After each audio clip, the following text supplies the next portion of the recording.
projects. The Rotary Central Easter Hunt and Story Time is Saturday, April 8th. Children are about to have a marvelous Easter experience. The Rotary Central Easter Hunt and Story Time at the Rotary Schoolhouse, the Queen Elizabeth II Botanical Park in Frank Sound. 11 a.m. through 12:30 p.m. This exciting Easter event includes Eric the Magician, sing along with Miss Aliyah, face painting by Art for You Limited, refreshments, arts and crafts, prizes, goodie bags, lip smacking pizza, compliments of Domino's Pizza. This is a free Rotary event for children 10 years and under who must be accompanied by adults. Yes, Saturday, April 8th at the Botanical Park. Easter fun comes alive. Rotary, all the good you imagine.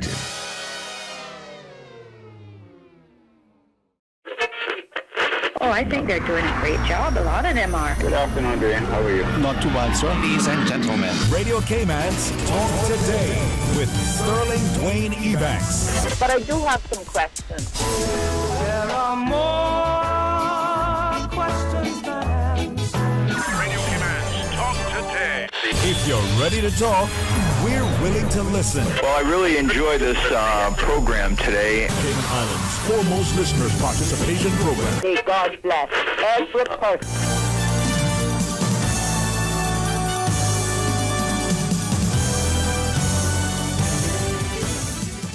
Hey, good afternoon and welcome. Thanks very much for joining us, and thanks too for the opportunity to be able to look at life and smile, to give thanks and to enjoy even when sometimes you don't feel it. But when you have the excellent company of someone, Miss Ansley, yeah, you got to. We're going to be talking about Jasmine, to show our gratitude and love. So stay tuned for Talk Today. Talk Today is brought to you by Subway, open 24 hours in Countryside, Anderson Square in Georgetown, and Centennial Towers in West Bay. And by the Ministry of District Administration, Tourism and Transport. Explore your history, explore your land, explore your sister islands. MedLab in Smith Road Plaza, your complete medical laboratory solution. Call 949-7331. And Savannah Pharmacy in Countryside Shopping Village, convenient opening hours including Sundays and holidays. Radio Cayman's Talk Today, the Cayman Islands' foremost listeners' participation program. We ask our listeners to avoid statements or comments which are abusive, derogatory, malicious, or defamatory. Do not use any indecent language or make any statement which is false or misleading. Email talktoday@candw.ky or call 1-800-534-8255. Courtesy of Flow, Cayman's #1 network that connects you to your world like never before. Let your voice be heard. Once again, here's your host, Sterling Dwayne Ebanks.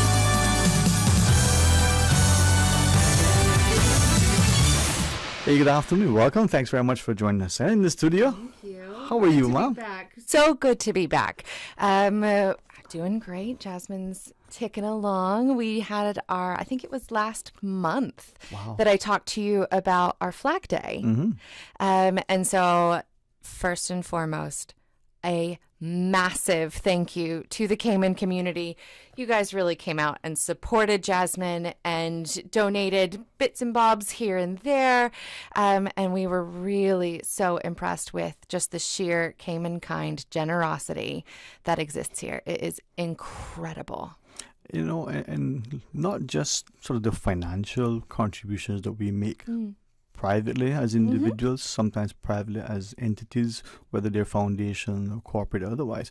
But even when it's a public donation of sorts, that is one thing, the financial. But the giving, the loving, the kindness that people give, not just of their, wealth, as it were, but their talent and their time. Exactly. And I'm hopeful that despite all that may be happening globally, that as a community, we don't allow certain behaviors to transpire that may put people on edge, maybe cause them to become a bit despondent or worse yet, apathetic. I'm not going to do that. That doesn't make any difference.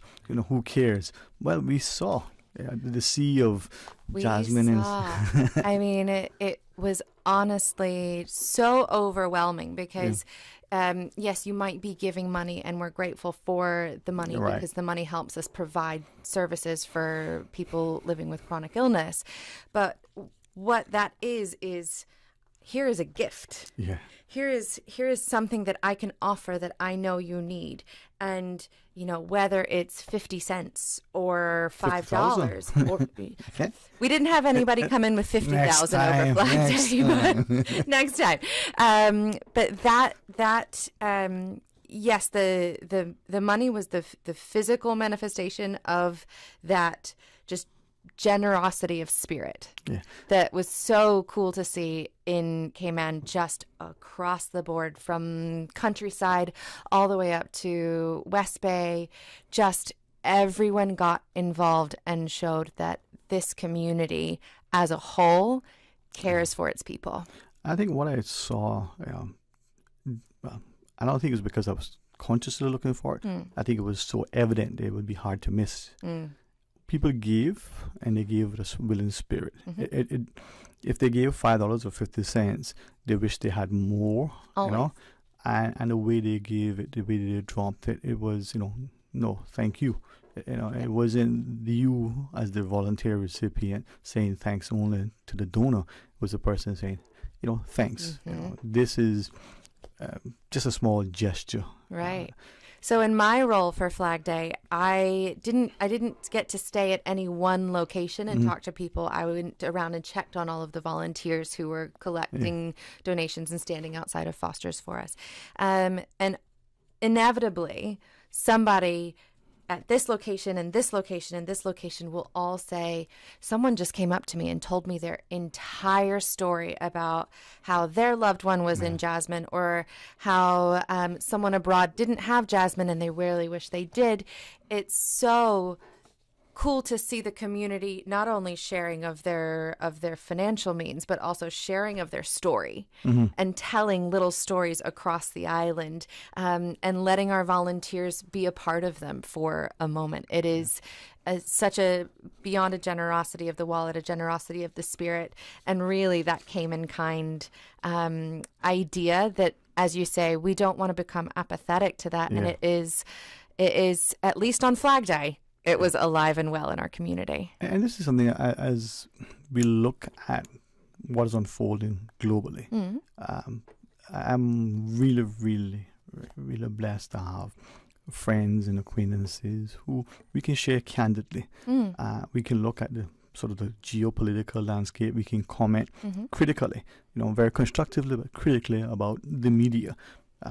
For instance, what's happening in France? Why isn't that more, center stage to Rohingyas?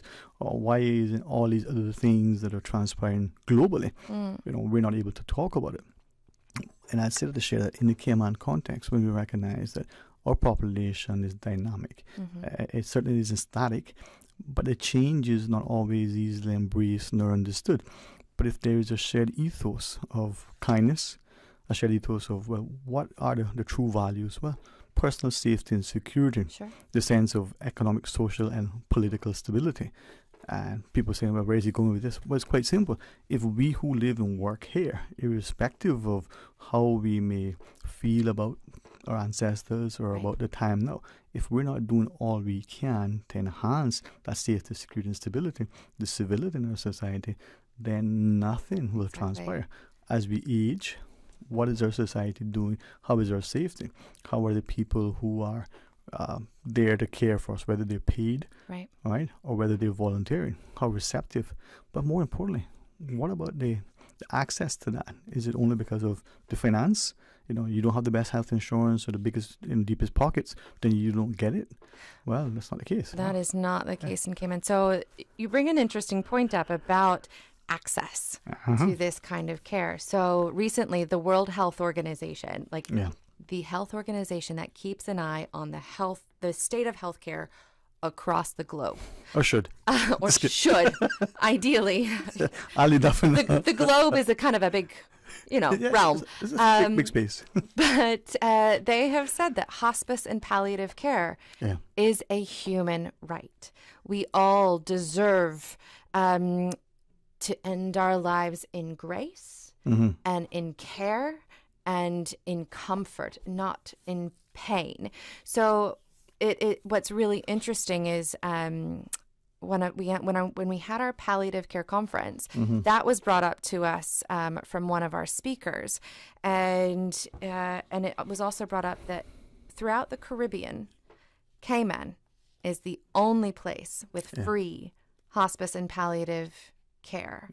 So we're the only Caribbean location that has that access, that doesn't care whether you have the money, doesn't care what your diagnosis is, what your prognosis is, doesn't care your immigration status. If you are in this country, you have access to free hospice and palliative care. And that is one of the things about the Cayman ethos is, whether you and your great and great great and great great great great and great great great great great grandparents were all born here, or whether you found this place by accident, people are here because they love it, because they are so grateful to have found these shores. And so I think that is the kind of ethos that will help the community continue and supporting our communities, not-for-profits that are really making sure that that kindness, that care for the people here and the land here and the animals here and all of that is really taking main stage across the board. And I appreciate you sharing that, because this is why I think increasingly all of us, irrespective of how we look at ourselves, if we're here, then we need to give all that we can to make it better. And it may seem to some, that's simple. There's something on the ground. Let me, I would say, very carefully, be as clean as you can, pick it up and put it in the garbage. But let's be the person who doesn't throw it down there, so someone else has to pick it up. And if we do that, as simple as that may seem to some people, that is significant. We've all traveled to places where you can't go certain places because of the garbage. But we've also traveled to places where, did someone just come by 2 seconds ago and clean this up? This is pristine. Right. That was what we were not long ago. But now, what are we becoming? So like the trash that we toss about wantonly and disrespectfully, let's make sure that we're also giving loving and kindly to others. So when we come back, let's talk more about some of the things that are coming up in Jasmine. Yeah, absolutely. Maybe as a community, how we understand the importance of giving of all that we can. All right. All right. I'm going to pause and take a break. Just a quick programming note. We're going to have an interesting discussion. It's Wednesday, right? Today's Wednesday. All right. Well, let's focus on a couple of things, that caring, loving community that we have. 1 o'clock, we can talk about the week of the young child. 1:30, a father brings his daughter. We talk about, that nurturing, loving, supportive parent and child. You want to know what's going to happen? Dun, dun, dun, dun. And then 2 o'clock, the good friends from CNCF may even tell us some more. Sort of focusing on the community and the child being at the center. Well, important. Stay tuned for Talk Today. For medical lab services in Cayman, go straight to MedLab. Blood test, x-ray and mammogram, all of that is MedLab. Affordable fees and friendly service, a full professional team. MedLab is always comfortable, MedLab is always clean. For medical lab services in Cayman, MedLab. When you're craving something big, something tasty that gives you that lip-smacking satisfaction, something that hits the spot, there is nothing better than a footlong from Subway. It's pretty tasty. Filling and full of flavor. Try our new sweet onion steak teriyaki with a twist. Or the classic chicken teriyaki. Top it with green pepper, onions, cheese, and that sweet onion teriyaki sauce. All piled on your favorite artisanal bread. Satisfy that craving with a footlong from Subway. Fresh, delicious, tasty, meaty. Let's make it a meal with a drink, chips, and cookies. There is nothing better than a footlong from Subway. Now is your chance for big savings on all GE appliances at Brand Source Home Gallery. Shop now through the 31st and save 15% on all GE appliances, laundry centers, refrigerators, ranges, cooktops, wall ovens, beverage centers, wine coolers, hoods, and more. Now through the 31st at Brand Source Home Gallery on Dorsey Drive in Industrial Park. Don't miss this chance to save 15% on all GE appliances. Hurry in today and save big. And also find fantastic deals on scratch and dent appliances. Are you tired of waiting in long lines at the pharmacy just to fill a prescription? If what, child, let me tell you. Well, now you can save time and money with ValueMed's online prescription service. Visit ValueMed's new website, valrx.com, and click the Refill Subscriptions button. Fill in your information and choose your preferred pickup location. Or email your prescription refills for ValueMed Walkers Road at rx-wr@valrx.com, and for ValueMed in Bodentown, email rx-bt at valrx.com. Say goodbye to the hassle of waiting in lines and hello to the convenience of online prescriptions with ValueMed Pharmacy. Visit valrx.com to place your orders today. Barry's Golden Jerk, the Cayman Brac sensation, ranked the #1 restaurant in Cayman Brac by TripAdvisor and home of the authentic jerk. Barry's Golden Jerk, serving large portions of the best jerk chicken and pork. Open Wednesday, Friday, and Saturday near the airport, or call 917-6713. Barry's Golden Jerk. It's simply better. Talk today. But I do have some questions. Talk today. Cayman Islands' foremost listeners participation program. Talk today. Because there are more questions than answers. What the public is saying. Waiting to take your calls right now. Sterling Dwayne Ebanks.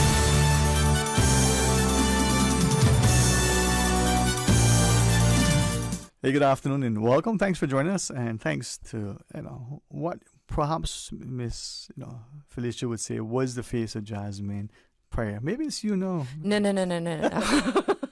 Absolutely not. Felicia was talking the other day that she was in the grocery store and somebody goes, "Hey, Miss Jasmine," and she was like, "Hi, how are you?" Because people call her, "Hey, Jasmine," and she had to correct and said, "You know my name. My name's not Jasmine." And he was like, "Oh, but I see your face on the hospital wall. We have this like life-size wall with Felicia's face on it." Now she is definitely the face of Jasmine. And if she's listening right now, she's probably really upset with me. But she made me almost sing last time, so this is payback. She is not here, and I got your back, girl. Got my back. Got my back.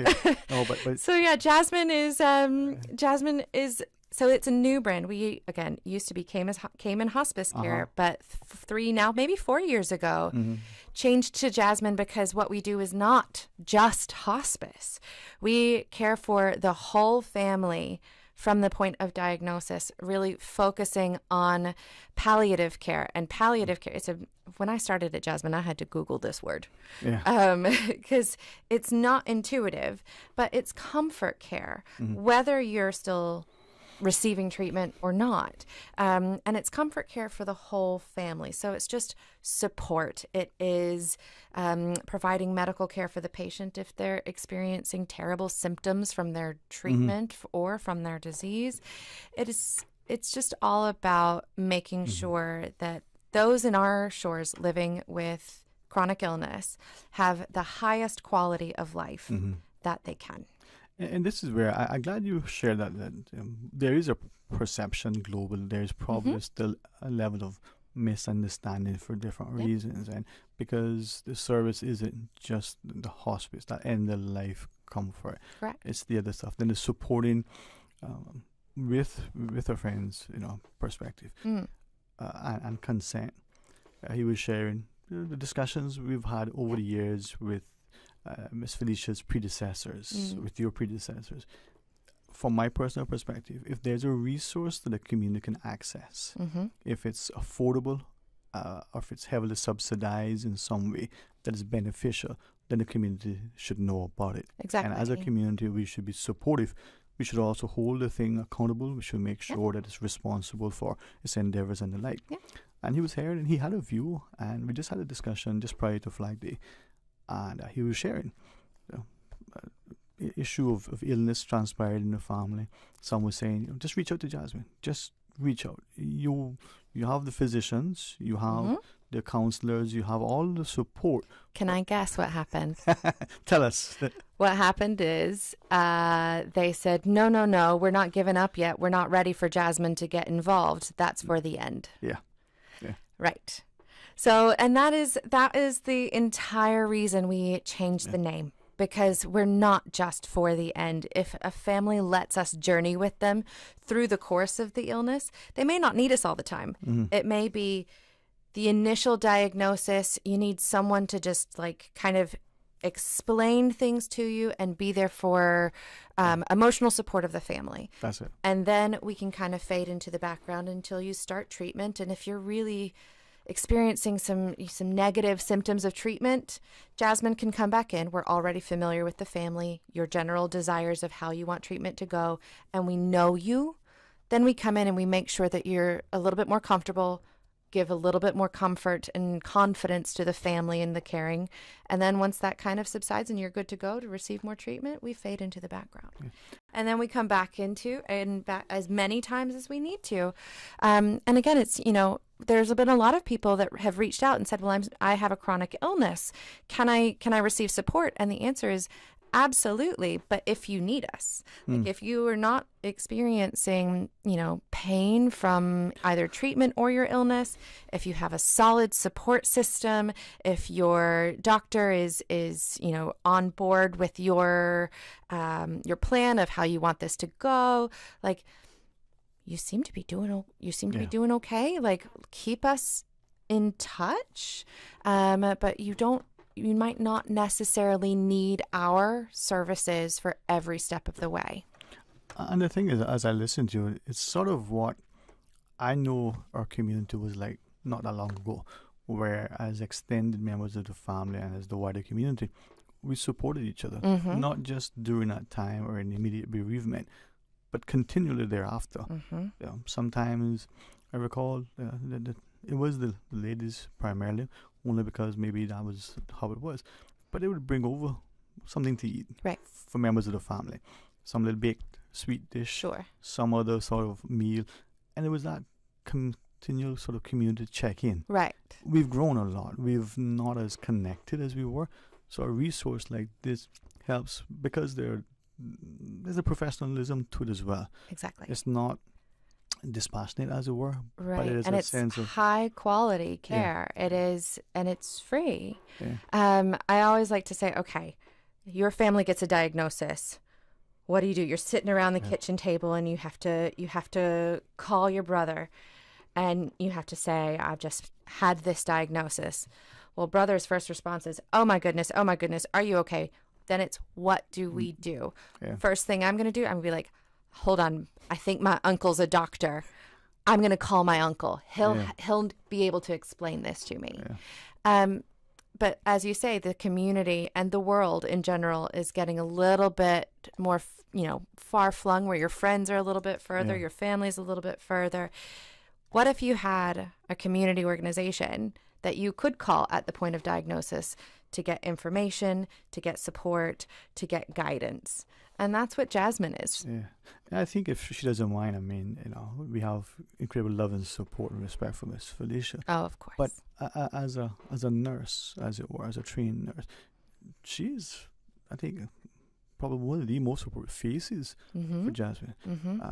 She's been with Jasmine almost 20 years, I think. Yeah, she started when she was 4. Okay, when she was 4, exactly. In case people are asking, 4+.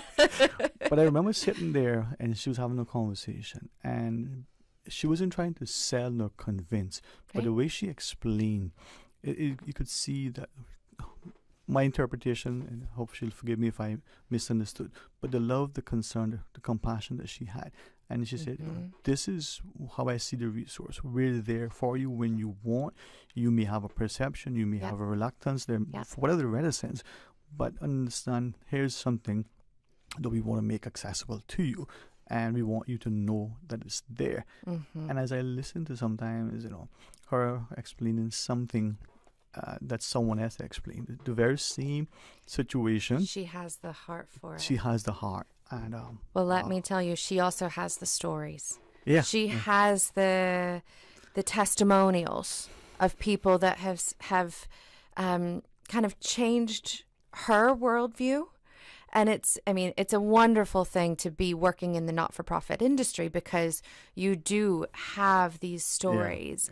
And I'm so glad that you brought up that there's this misunderstanding of palliative care and hospice care on a global scale, because it very much is. I was watching some TV show, and the doctor came in and was like, all right, well, I guess now it's time for palliative care because we can't do anything else. And to me, that's just a continuation of the whole issue. Is hospice care is not synonymous. It's not the same thing as palliative care. Palliative care starts from the moment of diagnosis all the way to end of life, where hospice care is from when you stop treatment to end of life. So palliative care is this big round circle of all sorts of different kinds of care. And hospice care is this little circle inside it that is just a facet of what we do. And what I gather, and perhaps if I'm mistaken, with your services in through the palliative, it's not just the patient, but it's the extended family. It's maybe the circles that you have, maybe the other services. You can expound on them that bring assistance. And some of us, we like to talk. Some of us are great listeners, and as we hear about others' problems, it puts, a good friend of mine says, he sit and listen to your problem all day because it helps to put his in perspective. Yes. Right? And then he get to maybe for a minute realize that as big and bad as his troubles are, other people not so bad. Right? Not so bad. And so having that circle, having that resource can help you to carry the burden, make your trajectory. Well, and sometimes it's not even necessarily about needing to talk out the problem. Sometimes it's just needing 45 minutes to step away from it and have lunch with somebody. So, we do have those kinds of services where we have our monthly lunch club for patients, for the family members, making sure that they are supported. We have our full cast of bereavement programs, whether that is one-on-one counseling, group counseling, where we've got a pet therapist on board. We're trying to get in our music therapist. We want to do some art therapy. So, and again, it's not just for the patients, it's for the family, because, the Cayman community, they love taking care of their own, but the people who are taking care of a patient with a terminal illness, they need to be cared for too. Yeah, and then perhaps as we come back from the break, maybe you can share more with us and get people to understand that the beautiful part about life is the journey. It's the people that you take along with you. It's the memories you make. It's the legacy you leave. And the richness of a society.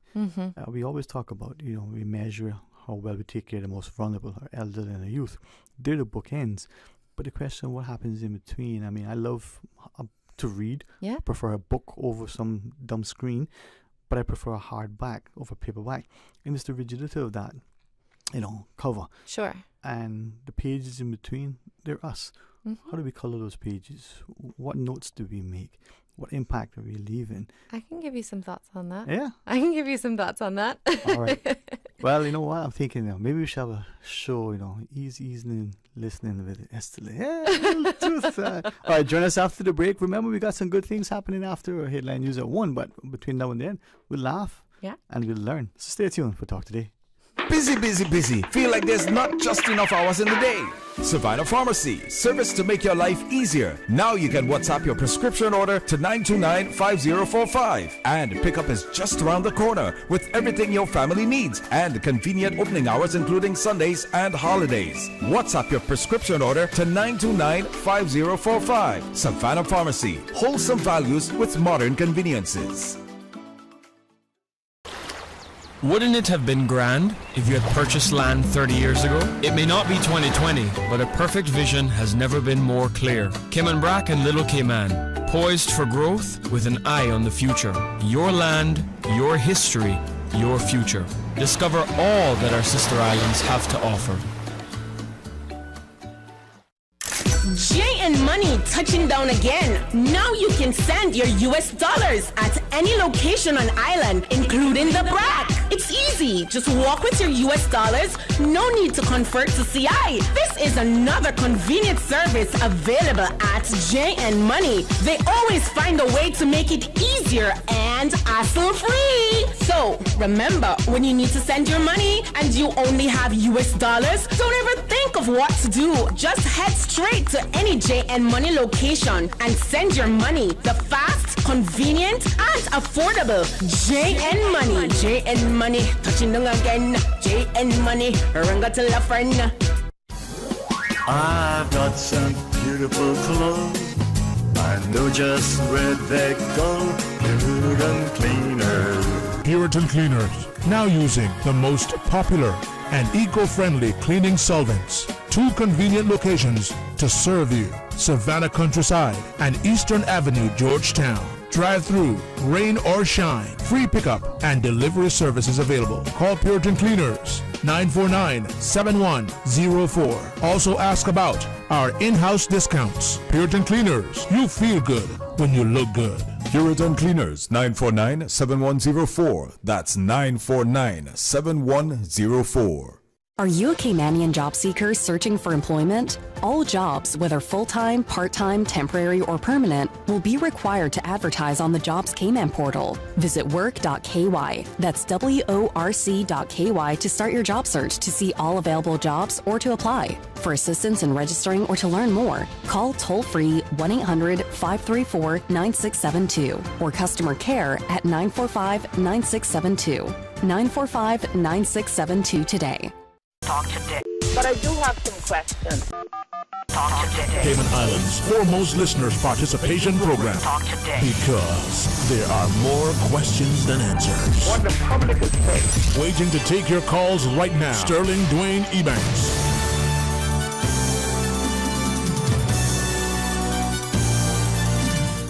Hey, good afternoon. Welcome back. Thank you for joining us in the studio.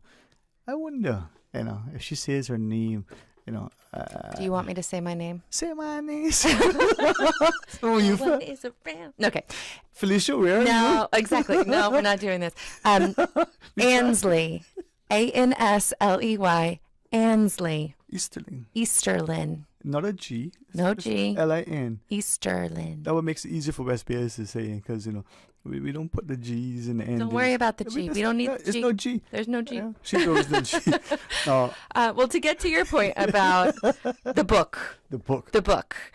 So first, I have an issue with one thing you said. Yes, please. So you said, the kids and the elderly, those are the bookends. That's what we're focusing on. Jasmine doesn't. No. Jasmine, yes, unfortunately, we have had kids in our care. Those are just the most heartbreaking stories. And yes, we do have elderly in our care as well. Our care, but isn't constricted to age. No. You can be a child, you can be 90, you can be 35, you can be 42, you can be 28. It doesn't matter what age you are. So Jasmine provides that care regardless of age and regardless of whether or not they have insurance, regardless of their immigration status, regardless of whether they have any money to pay or their family has any money to donate. That doesn't matter. That our whole mission is about providing high quality care for this community, specifically those people who have chronic or end of life illnesses and their families and support networks. Thank you for that, because I don't think I did a good job when I was saying that those are the bookends. Yes. But in my perspective, that you cover the gamut, so you fill in the pages, and that is what is important. That we as a community make sure that the bookends, the young and the elderly are there. All that is in between, right? So what you're saying is, should your story be one of taking care of yourself or taking care of those in our community who need it? For me, and maybe you, if you would allow us to tap into your wealth of knowledge, we hear about self-care. I never do a good job with that. I always take care of others. So what you do for self-care is you do a really lovely hair mask. I can give you a great recipe. Would you please? Yes. And I often hear, I would hold you to that, Yeah. I probably could use it. We could do some facials. I'll give you one. No. No. The idea that we talk about put on your oxygen mask first. It's always become a cliche because I think the parent that I think I would be, you sacrifice and you serve the interests of your community, your family, your children. You need to take care of yourself. You need to be able to be healthy. You need to be able to be productive. You need to be able to be present. But oftentimes, I think that enough of us are sufficiently engaged and involved. And when we are, it's almost reluctant and begrudgingly. There's not that kindness. That's a little bit of like, we don't want people to support. We want people to support Jasmine, but those that can give do. And we saw it at Flag Day, whether it's 50 cents or $5. People are giving what they can. They're volunteering their time. We had people taking up 3 shifts in a day. So that's 6 hours straight of standing outside of somewhere and shaking a can. So people are giving. What I don't want is to people to give to the point where they don't have groceries. So yes, put on your own oxygen mask first, but then care for your team. Because if you're not caring for yourself, no more can you care for those around you. Can I share with you, one of our listeners said, I met you on Collection Day. Oh, good. You're great. And I'm glad that they share that because we share that perspective. There's an honesty, a genuineness, a sincerity. And that easily, I think, radiates from many of us when there's purpose in our hearts. And as I listen to you, I'm seeing increase in it as a community. We need more of us to take care of ourselves so we can, be around longer, be more productive, get more, give more. But there are some of us that perhaps could and should step up because of who we are, where we are, and the season in which we live. But perhaps that discomfort, even the disquiet that may come as a result of that action or that thing, but even sometimes that sense of sacrifice that makes them, well, if I do this, then I can't do all this other stuff that I want to do. Yeah.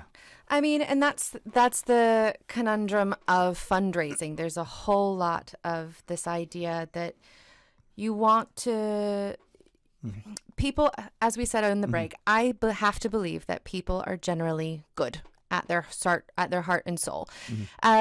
So it's just a matter of for that person to find the cause that really resonates with them. For our donors, it is obviously hospice support, palliative care, caring for the sick in our community. I won't ask you now, partly because I did do a quick search, and I hopefully people understand this with the greatest love and respect. An internet search, whatever the search engine that you use, and research isn't synonymous. Right. It's not one and the same. Right. No. And even if you read it online somewhere, trust but verify. Always consider the source. Yeah.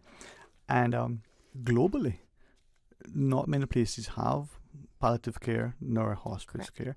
Not many places that do is it as extensive as what we have here. Correct. Or is covered by insurance of some sort, or if it's available. Well, it's only available if. Correct. Whatever these provisions are.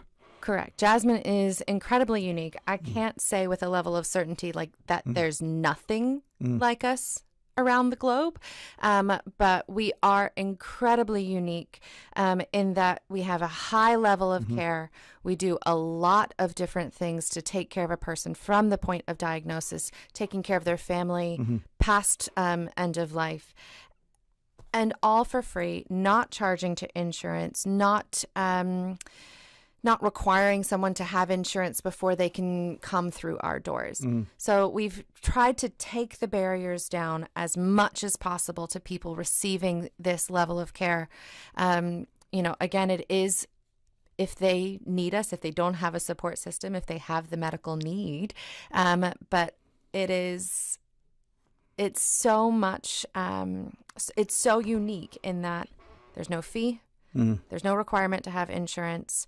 There's no, you have to apply to a foundation to have it paid for if you need it.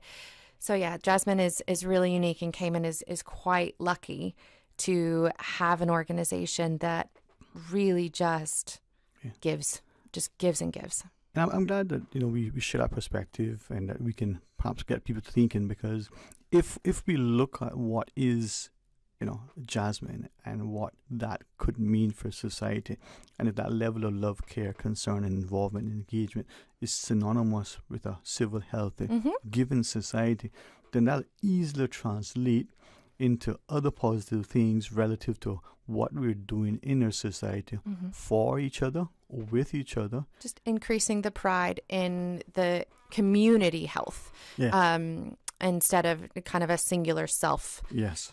So yeah, I mean, Cayman is one of these locations that has so many not-for-profits, equally deserving.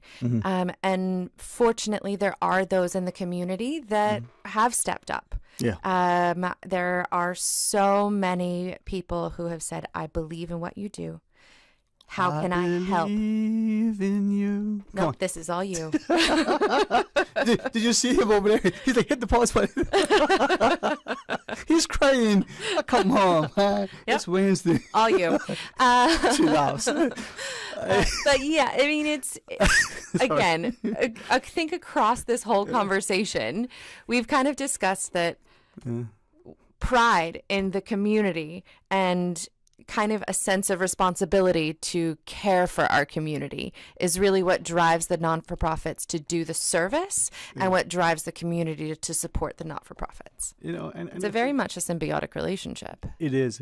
And I think that the willingness for us to draw alongside each other, the willingness for us to look in the mirror and pensively reflect as to where we are, why we are, how we are, and to give our time, our talent, and our treasure, as Ms. Conley always shares. It's important, and we draw along.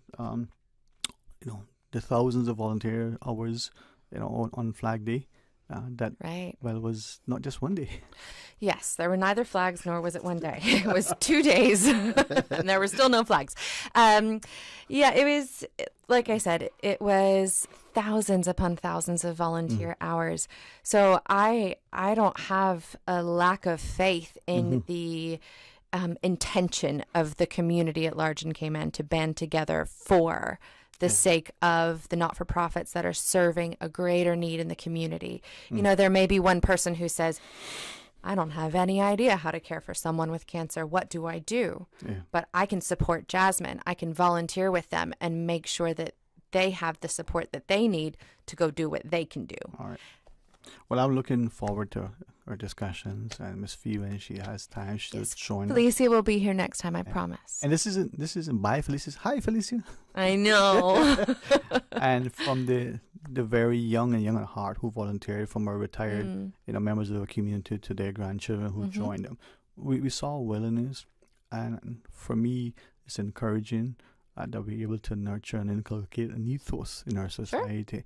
That's about loving and kindness. And when we see some of the behaviors that we've been seeing recently, it is concerning, but perhaps as a society, we look at it and we go, that's not the norm. That's not the norm. It might be what's published, but it's not the norm, because what's on the other side of that is, Sand Angels having the fashion show at Camana Bay and donating $20,000 total to the Cancer Society and Jasmine. It's the Flag Day that raised an incredible amount of money for Jasmine. It's all of these fundraisers and the community coming out to various events to make sure that we're all cared for. The things that I think you've kind of alluded to, they're the background noise. What's really important and what Cayman is all about is caring for the neighbors. Well, I think what Cayman needs to ensure is that background noise is quelled. That it is not anything other than a society championing what is good and right and just, irrespective of the position, the power, the prestige may come from the person who occupies that office. Yeah. So we take pride in what our community does for each other. That's the true public-private partnership. The pride in our people. Well, thank you very much. Thank you. Thank you. Always a pleasure. Well, I certainly leave. What's the song? What's the country song, Paul? Leave this place a better man. Come on, sing. I'm not singing. Well, for me, Charlene, I love my country, so I won't try to sing it just yet, but I might before the program is up. You go for it. We have a song coming in at 2 o'clock. Maybe you should be encouraged to join me in a song. Well, thank you very much to you and the team. Thank you. Have a wonderful Wednesday. You too. See you guys soon. Sounds good. All right. When we return, an educator, a lady who is truly committed to early, childhood education and developing her child is our guest. So please join us after the news. Satisfaction is guaranteed 24 hours a day, whether it's music or information. From Grand Cayman to Cayman Brac to Little Cayman, we've got you covered. You ever hear a thing like that? Radio Cayman in the Cayman Islands. Today's biggest news. Radio Cayman. Your voice, your choice. Local, regional, international. This is Headlines from Radio Cayman's newsroom. Today's biggest news. The headline news is brought to you by Health Services Authority. The Department of Tourism and the Tourism Association teamed up to host an event in New York City, offering a sneak peek of the upcoming Taste of Cayman Food and Drink Festival, which is scheduled for May 13th. Organizers worked with 2 Caymanian chefs and a mixologist to curate a 4-course menu of Caymanian comfort food. Prince Harry says he is determined to hold the publisher of the Mail newspapers to account, as he says he is, quote, deeply concerned by their, quote, unchecked power, influence, and criminality. His witness statement was disclosed as part of his privacy case against Associated Newspapers.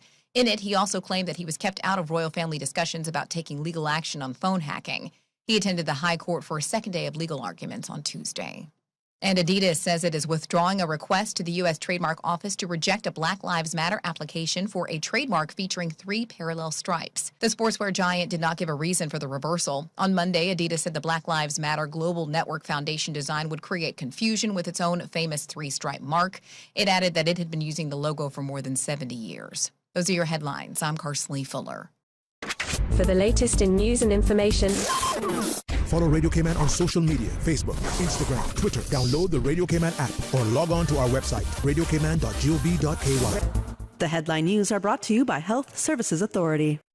When you have a sports or fitness-related injury, trust the expertise of the HSA Sports and Exercise Medicine Clinic to get you back in the game. Our internationally trained and certified physicians specialize in sports traumatology, sports medicine, pain management, and orthopedic surgery. For treatment of common injuries such as tendonitis, arthritis, tennis elbow, rotator cuff, or knee tears, schedule a consultation with the Sports and Exercise Medicine Clinic at Smith Road Medical Center by calling 949-8600 or visit hsa.ky for more information. Radio Cayman is pleased to feature this special Sister Islands historical vignette brought to you by the Ministry of District Administration and Lands. Explore your history, explore your land, explore your Sister Islands.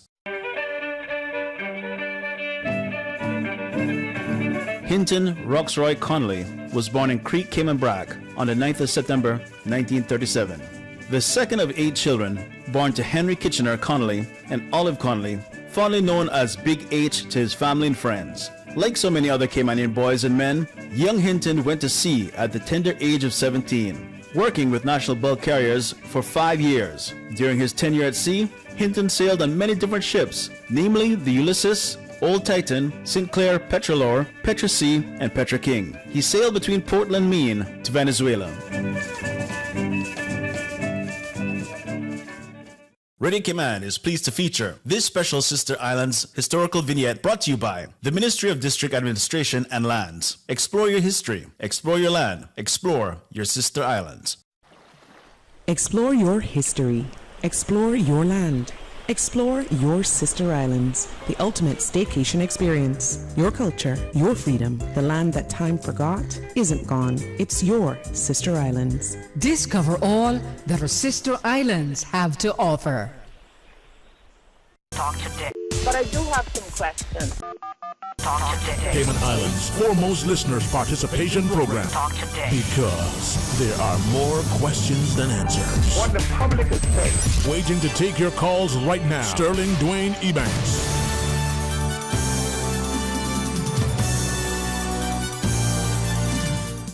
Hey, good afternoon and welcome back. Thank you very much for joining us. I hope that you can hear us as well on the outside as we intend, and certainly coming to you in a way that shares the love, the laughter, and the learning. Well, in the studio, the excellent company of Miss Rena Jefferson, together with, I think, who she would say is probably, not just a her counterpart and colleague, but her confidant and champion, Miss Nicola Williams. Good afternoon, ladies.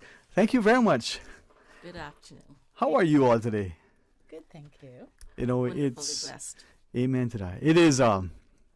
If we had 4 hours of uninterrupted discussion, we could cover so much ground. It still wouldn't be sufficient. As we focus on our children, the idea to nurture them, to instill in them this desire. But maybe, as you tell us about the week of the young child, and like maybe as somehow as the adults and as the parents in particular, the notion of reading with your child and reading for your child, and have your child read to you. The idea of engaging in conversation with them. I still reflect, Ms. Rena, on what you shared with us very early on. Talk to your child as if the child is what the child is, a person. You know, use the language that you would use in terms of the vocabulary and allow them to hear it, to develop it. It doesn't mind if the child is 3 months old or 3 years old. Speak and they shall learn, right? That's it. Talk, play, and sing. Yeah, there you go. So good afternoon. Through you, Ms. Rena, let's start our discussion. Welcome, Mom. How are you? Very well, thank you. All right. Ms. Nicola, from the perspective of the Early Childhood Association and the idea of celebrating our young and having not just access to education and instruction, but to what extent and how that should look, especially in this western part of the world relative to maybe Asia or some other regions. I'm intrigued. Share with me. Well, as far as early learning experiences go, we've learned a lot, particularly in the last 10 years. The big contribution has really been neuroscience, well, really 20 years. With advancements in technology, we can study the brain. We have PET scans and EEGs, and it's much less intrusive. And what we've learned is very exciting because it's brought us back to the basics of what's most important for young children, which is warm, responsive caregiving, active exploration of a stimulating environment, and then nutrition, health, and sleep. And that has to be our priority first and foremost for our young children, to make sure that they get these experiences that we know best promote their healthy brain growth and development. If I might, that first warm, responsive caregiving. Yeah. And if this offends people, I won't apologize for it because it shouldn't. In the sense that they get, can I use the phrase we would use in West Bay, Ms. Rena? Get mopped up. I understand it. Yeah. If you don't, she'll explain it to us. Yeah. But we probably take for granted that environment that we're creating for our children, that warm, responsive caregiving. And I wonder, Ms. Rena, if somehow in our society, given the demands that we place on ourselves and our families, to not just provide, but to meet the expectations of whatever it is that we think we should have, and the idea that we're not providing for our children unless it's in this material way or unless it's not. But perhaps, Ms. Nicola, you might want to jump in first. Yeah. Well, it's kind of connected with the neuroscience and even what you were saying at the beginning about literacy. Yeah. In that a big thing they talk about in neuroscience is that serve and return. So the baby's born into the world wanting to communicate and make bonds with the caregivers and the people around them. Mm-hmm. And part of that is that they'll serve out, even right from the beginning, a gesture or a coo or a sound or a movement. And the key is, do the caregivers around them, or even their primary caregiver, do they respond to that in a way that's in tune with the baby? So because right from the beginning, the baby's only way of communicating with us is crying, really, or not crying, along with those other gestures and movements. And so if we get to know our babies, because we have that extended amount of time with them, we can respond to them and more effectively meet their needs, which then gives them a sense of trust that the world is a good place. And this is what we want for every young child. Yeah. Let me then ask then, from two perspectives, because I don't think there's, scripture to me is real and it's accurate. It's just our interpretation, translation, transliteration, and application and interpretation. But that aside, we look at what's happening in France now. They want to increase their working retirement age, and we're wondering how does that impact. But then I look at perhaps a society like Cayman, where we are seeing the caregiving being contracted in some format. Initially, maybe by someone in the house, It may be through a facility as we take the child while the parents work, primarily the mother, and then that interaction. And I wonder to what extent that level of interaction external to the family unit is influencing the child's development in a way that only shows the negativity maybe some formative years down the road, Mr. Nicola. Well, that's the thing. Children have been entering large group care in increasing numbers over the past 20 years. Mm-hmm. And so the key is, if they are going to be in large group care settings, the same things apply: the warm, responsive caregiving, the active exploration. A big thing is continuity of care too.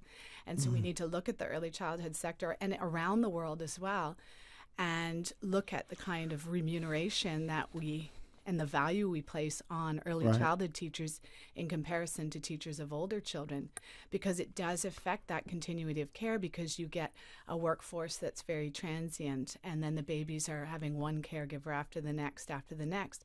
And so the caregivers aren't able to know the infant in ways that you can if you spend a long period of time with them. To what extent then that delivery of care from that caregiver, the ethos that person, I don't want to say warm and loving. Yeah. And want to make sure that the child is always protected from any outside. You pull that mic a little closer, Ms. Rena, please. Anything that would harm a child, we are concerned about. Yeah. Whether it's not getting enough sufficient food or sufficient sleep, sufficient care, we need to make sure that they are on the list of number one. We must take care of our children. And it's not as difficult as it would appear. We just have to be as caring, as well as as a society, ensuring that we love our children. Right. And that we are going to make sure that they are growing in a healthy way, not just by playing or, being entertained by the TV or something like that. We need to make sure that people are going to take care of our children. Caregiving is really important, especially right now in the Cayman Islands. So with that, we would probably be quick to look at physical harm, possibly even verbal commentary, possibly, right? But I wonder to what extent that very young child from 0 days old or whatever it is to 11 to 12 even, right, that child now is interacting with someone who is the primary person. Ms. Nicola? Yeah, it's a good point, because children, we call them in the research adverse childhood experiences, and one that maybe is harder for larger society to detect is neglect. And it's with these babies are sending out their serves, and they're just not getting the return. And it can be in relation to nutrition, as Ms. Rena said, health and nutrition, sleep, but it also can be in relation to that interaction that children have such a vital need and desire to interact with the people in their world. A human baby prefers a human face to all other types. People are trying to create toys that babies will like, and nothing can beat the interaction with a human face. So with that in mind, if I could ask, we should be conscious of this young child, the reciprocity. The child smiles, we smile back. Yeah. The child coos, we do something. Now, when the adult child starts to coo, C-O-U-P, that's a different thing. But C-O-O, right? We'll get to that in a second. Oh, I love language. But what about the adult, right? Whether it's the 40-year-old, the 20-year-old, the 60-year-old, and the engagement, there isn't that level of stimulation. You're not getting, the morning coffee with good banter, right, with your contemporary. Just like the child isn't getting that sort of nurturing, reinforcing, positive, engaging, nurturing sort of thing. And we see that both spectrums. If a society is devoid of that sort of humanity, Ms. Reno, we can easily become despondent. Exactly. Some of the things that we are doing here in the Cayman Islands is really doing very well. Some of our teachers and those who care for our children, I am so grateful that the majority of people are doing what is expected for our young children. However, we also have to remember there's also a time frame for everything under the sun. And babies grow, babies become toddlers, and toddlers become primary school children without batting an eye. Before you know it, those stages. And yet, the first stage of life is so important. So we've got to give children a very smart start, not just by playing, but definitely by taking care of the children, making sure that they hear and they see what is good for their brains. I recognize that we are, as you shared, doing some things right. With great respect and appreciating that we got 13 minutes or so of our discussion. What are we doing wrong or not doing as right or not doing enough of if we are doing it? And the reason why I ask is I understand that we are polite people. Even me, I get accused of being diplomatic. I didn't think that. I didn't think I was a nice guy, but apparently I got accused of that once or twice. But sometimes we need to call it as it is. And in our society, if we're not doing something sufficiently, or we're not doing it consistently, or we're not doing it properly, or we could be doing it better, or we're doing it wrong, shouldn't we say, hey, bro, they're not working? So are there things that may fall into any of those categories? We're doing it wrong, let's start it there. Or we're not doing it, Ms. Nicola? Well, as Ms. Rena says, we're recognizing now from neuroscience that it's such an important stage and a huge opportunity for any society. And we have there was the research in neuroscience that really contributed to everything we already knew from research in education and psychology. But there's also a lot of research now in economics. And a guy by the name of James Heckman won the Nobel laureate for his work in investment in childhood and came up with the Heckman curve, which shows that the greatest return on investment for a society investing in children by age is prenatal. And then it drops very quickly down in the first 4 years and then sort of goes along. And yet most countries around the world invest in children in the exact opposite way. And so while there's amazing work going on here in the Cayman Islands and also around the world, there's more work to be done, and it's an investment in childhood, investment in their early experiences and their care. And you mentioned about the adults that are caring for these young children, and the research in economics and the OECD has been big in connecting research, but also the World Health Organization, the World Bank, UNICEF has always done a lot. But what we found is in studies, economic studies, is that for every dollar you invest in a young child birthed age 4, you can expect a return of anything from $7 to $15, depending on the child's home environment and their level of stress in their families. And the biggest stressor is poverty. And so part of the investment is to make sure that the caregivers, that we give them the support they need to reduce their stress so that they do have more resources to care for their child. Because when you have these stressors, and it's the same for early childhood teachers in large group care, if they're making minimum wage and if their work conditions, their days are too long, they don't have enough breaks, all those kinds of things, it can anyway have an impact on their resources to give these children those returns to their serves and that caregiving and so on. So that's a big part of the investment that is happening around the world. It's a very exciting time for early childhood. People like Miss Rena have been at it for, a long time. 50 years. Yeah. And our association just celebrated our 25th anniversary, and Miss Rena is our founder, one of our founding members, and our first president. And to have the foresight to create an association specific to early childhood teachers was quite ahead of your time. And so Miss Rena and I were talking about how excited we are that the world's attention is turning to early childhood as this unique stage of development and as this huge opportunity to create more resilient children that have the opportunity to reach their potential and a better future for all of us, not just them, for all of us. Well, as we speak to Ms. Nicola and Ms. Rena about the week of the young child, I just went back to a note. In preparation for today's discussion, I was initially hoping that we'll have 3 hours, right, instead of 30 minutes. Someone that I refer to as a social anthropologist. That's not his title. That's not in any shape, form, or fashion his professional training. But over the years, his observation.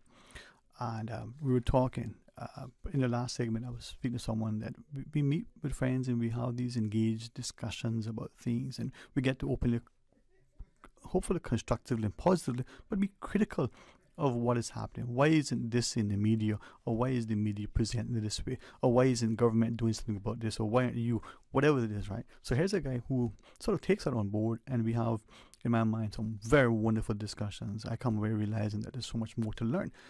And he shared that he started to consciously look at the Cayman landscape from 1981. His view, I don't wish to belabor it, but it's just the context. His view was that was when most of our women started to go out increasingly in the workplace. And as a consequence, we increasingly found contracted labor to help to support the nurturing of the child. Mm-hmm. And that's 40-ish years since. And he's watched that. And from, I hope I'm not offending anybody or making them uncomfortable, but he said in his own family, in his own community, he's observed that those children now are now parents, and even at 40, a few are potentially young grandparents, and he's seen a behavior, and it's easy to say, well, that's because they were cared for by this one or that one. Maybe this influence, maybe it isn't. But his question that he asked me to ask of us as a guest, perhaps for another discussion, is that impact, of this individual who's now 40, who is a potential will be a grandparent, reversible in that the next generation who is experiencing probably something similar, having that lack of nurturing, that perhaps less than stellar sort of upbringing and caring, and then not unlike, he said, that the cycle of abuse, the generational curses continue. How do we break this thing that may be evident now, if in fact it was, a causative in 1980? Interesting in perspective. I thought he should do a study, but yeah. Well, it's interesting because there's kind of two parts to that. Yeah. The one part is investing in children when they're young, because you can create more resilience so that they can cope better with any negative impacts in their lives and benefit more from positive support. So it does create resilience. So the time to invest really, even though you don't see the benefits until later on, that's the best way. The saying, prevention is the best cure, kind of thing. But then there's also education and awareness. There's still probably a predominant viewpoint around the world that early childhood is not as important as later stages of education. And yet, even if you think of the Heckman curve and the investment, and yet if you wanted to make an argument based on research and multidisciplinary research too, in psychology, education, medicine, neuroscience, economics, you could make a much better argument for the opposite. And so it's getting that awareness out, which does kind of bring us to the Week of the Young Child, because part of that is to get people thinking about early childhood and understanding. And so it's not just teacher training, which is very important. It's also parent engagement, parent involvement. We're missing, if we view early childhood as a place for children to go while their parents work, we're missing so many more benefits that we could have, because early childhood programs, or at least the ones that have the most success, are two generational. You support the parents and you support the children. Yeah. And that's how you change attitudes about the importance of early childhood, really. And I think I appreciate what you're sharing, because it sort of resonates with what I believe I've heard him say over the years, in that, and I've said this publicly because I did not subscribe to it initially. Thankfully, 2+ decades on, I've changed my mind. That play that a child would do, I didn't see that as important. What do you mean? You need to be doing your reading, your writing, your arithmetic. What are you out playing, wasting time? And he shared that if you look at two things, if you look at some countries where the initial or the formal age of starting school is 5, 7 plus, not what we do at 6 months old, so to speak. And then secondly, if you take an aging person, in order to stimulate their cognitive function, we engage them in certain types of games in play, and those who do that, whether it's chess or dominoes or the like, we see that their cognitive function is much better. So he's taken those two things and he's shared, if we focus early on in that proper structured interaction, all the things that we're teaching the child comes into play, no pun intended, he said, later on in life. And yet we seem to be his words, maybe need to rethink our approach to early childhood education. Absolutely, and a big problem around the world is what they call in the research schoolification, which is the too much too soon. And there are a lot of movements too, and a lot of experts speaking out against formal academics and using sort of teaching strategies and methods and approaches and learning activities that have been traditionally used with older children. When children started to enter early childhood large group care settings, educators thought, okay, perfect, we've got them sooner. We can teach them what they're going to have to learn later, and we'll give them a boost, a head start. Everyone's intentions were good, but we've studied it very well over the last 25 years, and what we've learned is it doesn't have, first of all, any gains that the child makes, which they do make gains in academics because they're extraordinary learners, are washed out. They're not maintained over time. And yet the time the child loses from play and interaction and social and relationship and cognitive skills, that opportunity is lost because and we also have found that children are quite stressed out in academic preschools. And so it's not having the impact we want. So it's the missed opportunity for that social interaction and exploration, which play, there's no substitute for play as a vehicle for children to figure out their social and physical world. There is no substitute. There is nothing more valuable that they can be doing. I have a presentation. You can't do your homework until you're finished your play because it's just so important.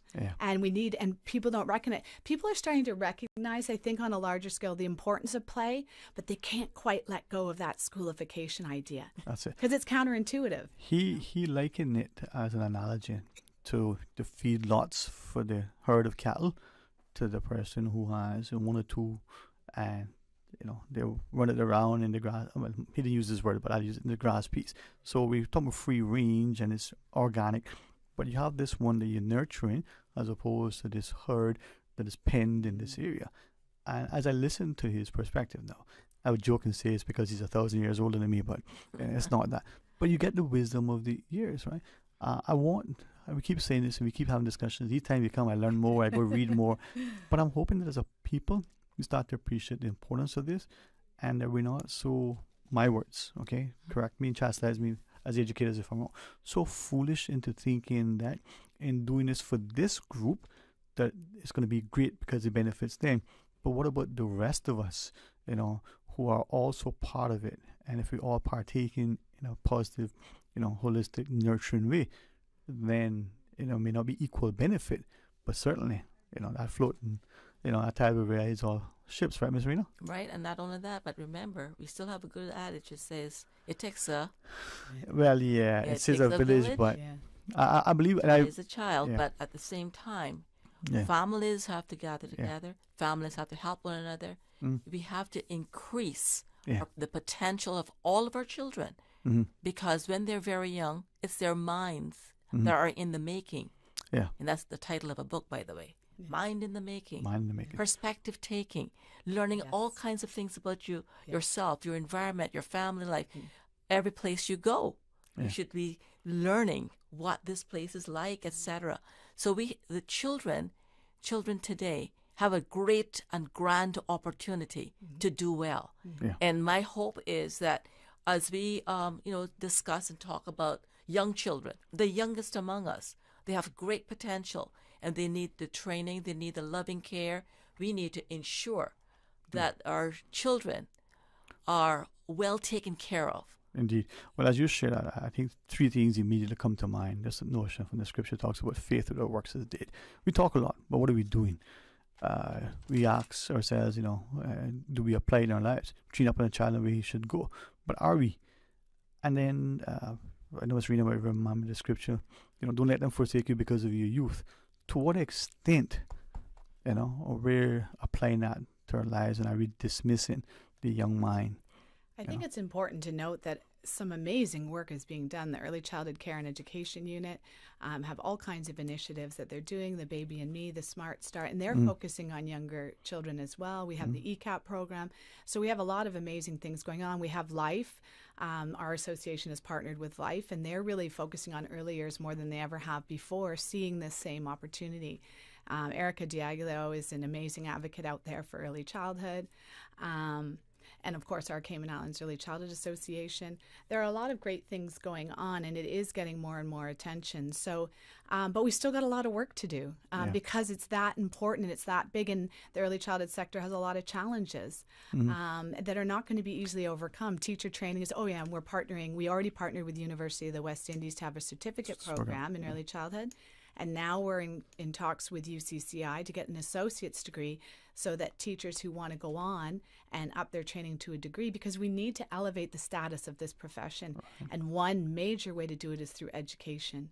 Let's purposefully plan for another session. And I know that as ladies that you are, not just the intellect and the interest, but the way you present as educators, maybe we can tear away some of the layers and very candidly, deliberately, consciously speak to the public about some of the things, and hopefully the politicians and the policymaker, but in particular the parent and the principal, would be attentive. And you have a boat that needs repair. You leave it in the water, it'll sink and it'll rotten out. If you bring it up on a trailer and you put it in the chalks and you don't attend to it, it will rotten out. We have a lot of that where we see it but we ignore it, we pray and that it'll go away, but it won't. And what was 40 years ago that may be coming home to roost will only be compounded 40 years from now. And I think that's what, as I listen to you and I reflect on what my friend was sharing, I think that is the challenge that we're facing. Maybe I don't know how to say it politely and properly because it'll be perceived as some public pundit making some play or the like, but perhaps from voices like yours. So let's do that for the next time. Absolutely. All right. One of the things I really enjoy about coming here is because there's a male in the studio. It's not just about females taking care of children. Yep. Our males are very important as part of family life, and our Caymanian heritage is dependent on carrying on those ways that we have always treasured. Yeah. So I personally would like to basically suggest or request or tell or remind people that our children are the most important resource we have in these islands. Admonish us, Mom. So, Miss Rena, you have been a treasure. Miss Nicola? Well, I just wanted to say that Mrs. Rena Jefferson, yes, has been awarded the British Empire Medal for her service to literacy and early childhood in the Cayman Islands. And as my mentor and one of my biggest inspirations, I bought you some roses here from the association. Well, thank you so for much. all you have done for the Cayman Islands. Thank you. And to congratulate you on a most deserved recognition. Thank you. Appreciate that so much. Thank you for the beautiful flowers. They say give flowers and roses while they can be acknowledged, received, and appreciated. That's and right. Miss Rena, I agree with that too. The love that you share is now the love that you receive. Thank you as the individual, but thank you to Miss Nicola and the association. It's really a pleasure coming back into the studio and having you as our host. Well, and we could talk for weeks about and we will. All right, but thank you both for just giving us a few minutes of your time and sort of even continue the discussion. We have a young lady who is to be accompanied by her father. We're going to talk to them about some things interesting. Let's hear what that is when we come back. So don't not go anywhere. Stay tuned. A caring and community spirit, cherished family and cultural values. These are some of the things that still embodies the Caymanian way of life in the eastern districts today. Savannah Pharmacy, your neighborhood pharmacy, located in Countryside Shopping Village, is delighted to offer products and services of real value. Whether it's catering to your family's medical needs or carrying apparel, gifts, and beauty products, Savannah Pharmacy provides you with more than just prescriptions. Remember, they're always just around the corner with everything your family needs and convenient opening hours, including Sundays and holidays. Savannah Pharmacy. For more information, call 946-3336. They say variety is the spice of life. And that's why at Subway, we are introducing the new boneless hot sub. Say what? The premium sub brings new ingredients like spicy breaded boneless chicken, French's crispy fried onions, and buffalo wing sauce, bringing a zesty and flavorful experience with every bite. Add some of your favorite veggies, cheese, and ranch sauce of your choice of freshly baked bread for the ultimate boneless hot sub. For a little spice in your life, try the new boneless hot sub from Subway. So good and tasty. And make it a meal with a drink and chips or cookies. Subway. Eat fresh. For medical lab services in Cayman, go straight to MedLab. For a full range of medical services, pleasant, clean and comfortable environment, no long lines and affordable fees, visit MedLab at the Smith Road Plaza. Open Monday to Friday, 8:30 a.m. to 5 p.m. and half day on Saturdays. Call 949-7331 to make your appointment. For medical lab services in Cayman, MedLab. K-Man In Style Fashion Week is here. A weekend of fashion, art, and music. Local and international models will grace the runway. Events will kick off with a welcome party on Thursday, March 30th, 7 p.m. at Courtyard, Grand Pavilion. The soiree is on Friday, March 31st, 6 p.m. at the Ritz-Carlton, hosted by international celebrities Anita Hawkins and Jacinth Headlam. America's Next Top Models, Kiara Belen and Naima Mora, will host the exciting runway show on Saturday, April 1st. Red carpet from 6 to 7 p.m. and showtime is at 7 p.m. On Sunday, April 2nd, enjoy the Escape, a chartered sailing excursion. Join Cayman In Style Fashion Week for this exciting 4 days of events. Part proceeds to the Alex Panton Foundation. Get your tickets from NKY Collection, Funky Monkey, Creative Fashion and Design, Ooh La La, Winner's Circle, Funky Tangs, and Rock Gorgeous Hair Salon. At Doctor's Hospital, we know life happens, and usually when you least expect it. So when unexpected medical issues arise, you need quality care close to home. Located in the heart of Georgetown, our accomplished team of physicians and medical staff treat minor urgent conditions such as migraines, chest and abdominal pain, shortness of breath, burns, broken bones, open wounds, and more. 24 hours, 7 days a week with no appointment necessary. Peace of mind is important when life happens. At Doctor's Hospital, we're always here just for you. Need to speak to someone? Call 949-6066. Jensen and the boys. Now it's sorry to those brown eyes. Jensen. Yes, sir. Hold your partner. Wednesday, March 29th, Jensen and the boys performing live on the beach at Eastern Star Bar, 8 p.m. sharp. Get your tickets now at CaymanEvents.co, The Mango Tree, or at Carlisle Club in Cayman Brac. For more information or VIP tables, dial 916-7667. All the way from Roatan, the Bay Islands, the Band Dance Series returns. This time with Jensen and the boys. Holy partner. Talk today. But I do have some questions. Talk today. Cayman Islands' foremost listeners participation program. Talk today. Because there are more questions than answers. What the public is saying. Waiting to take your calls right now. Sterling Dwayne Ebanks.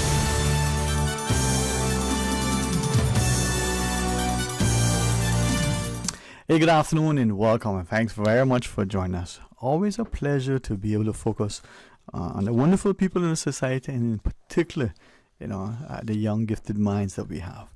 While in the studio, if you tune your ears and turn your dials and look at your screens, for those of you on social media, Ms. Rosario Riley, good afternoon, ma'am. Welcome. Thank you for sharing with us. How are you? I'm good. How are you? Thank you for having me on. Well, I can share the joy of a parent, and in particular, the proud, sort of prideful moment of a father in particular. So as your dad reached out to me, but would you, as he shared with me, share with the listeners, a little bit about yourself, a little bio, a little intro, and it would probably surprise those listening when they hear your age, if you sort of choose to be. Really? Did she say that correctly? What? You go right ahead, Mom. Yeah. Good afternoon, listeners. My name is Rosario Riley. I'm 14 years old, and I've been writing for about 5 years now, and yes. and that's the beautiful part. Now, writing. Right? What drew you to writing? I mean, there's some of us who like to read, like to draw. Some of us who do other things. I like to eat. I mean, that was, my gift. Who doesn't? But there are those of us who enjoy writing. My mother likes to write. My daughter, I enjoy it. Was there something that drew you to writing? Yeah, so something that I've realized is that the most powerful thing that we have in our disposal as a society are words. And so if someone just says an offensive word or a controversial word or something, the whole internet or like the whole society like stops at just something that someone random on the internet said. Yeah. And so words are so important, and I wanted to tap into this and like use those words and the descriptive language and things like that to get across the points that I want to, because the last thing I'm going to say on this is because someone is most likely going to a message is most likely going to stick more in someone when it's told in a story rather than just blah blah blah information. Exactly. And there we learn differently. Sometimes we retain things. The scripture says, life and death is in the tongue. The power of words, and that word that may not be offensive, but the way it's said, the word itself it's an innocuous word, but it's said in a way. So words. Yeah, my mom always says it's not what you say, it's how you say it. And that's so important. How you say it, when you say it, and to whom you say it. Yeah, true. All right. True that? Not true? Not true? Not true. Yes, correct. That's right. And thank you for laughing, because I think our colloquialisms, our jargon, the vernaculars of our area is important for that to be captured. Sometimes it's challenging to write the thing the way we would say it. Some of us are better at it, but even if it's the best iteration that we can come up with, or whether it's our best attempt at grammar and making it correct, for you, what is writing? Is it therapeutic? Is it also instructive? What is writing to you? Writing is very therapeutic for me.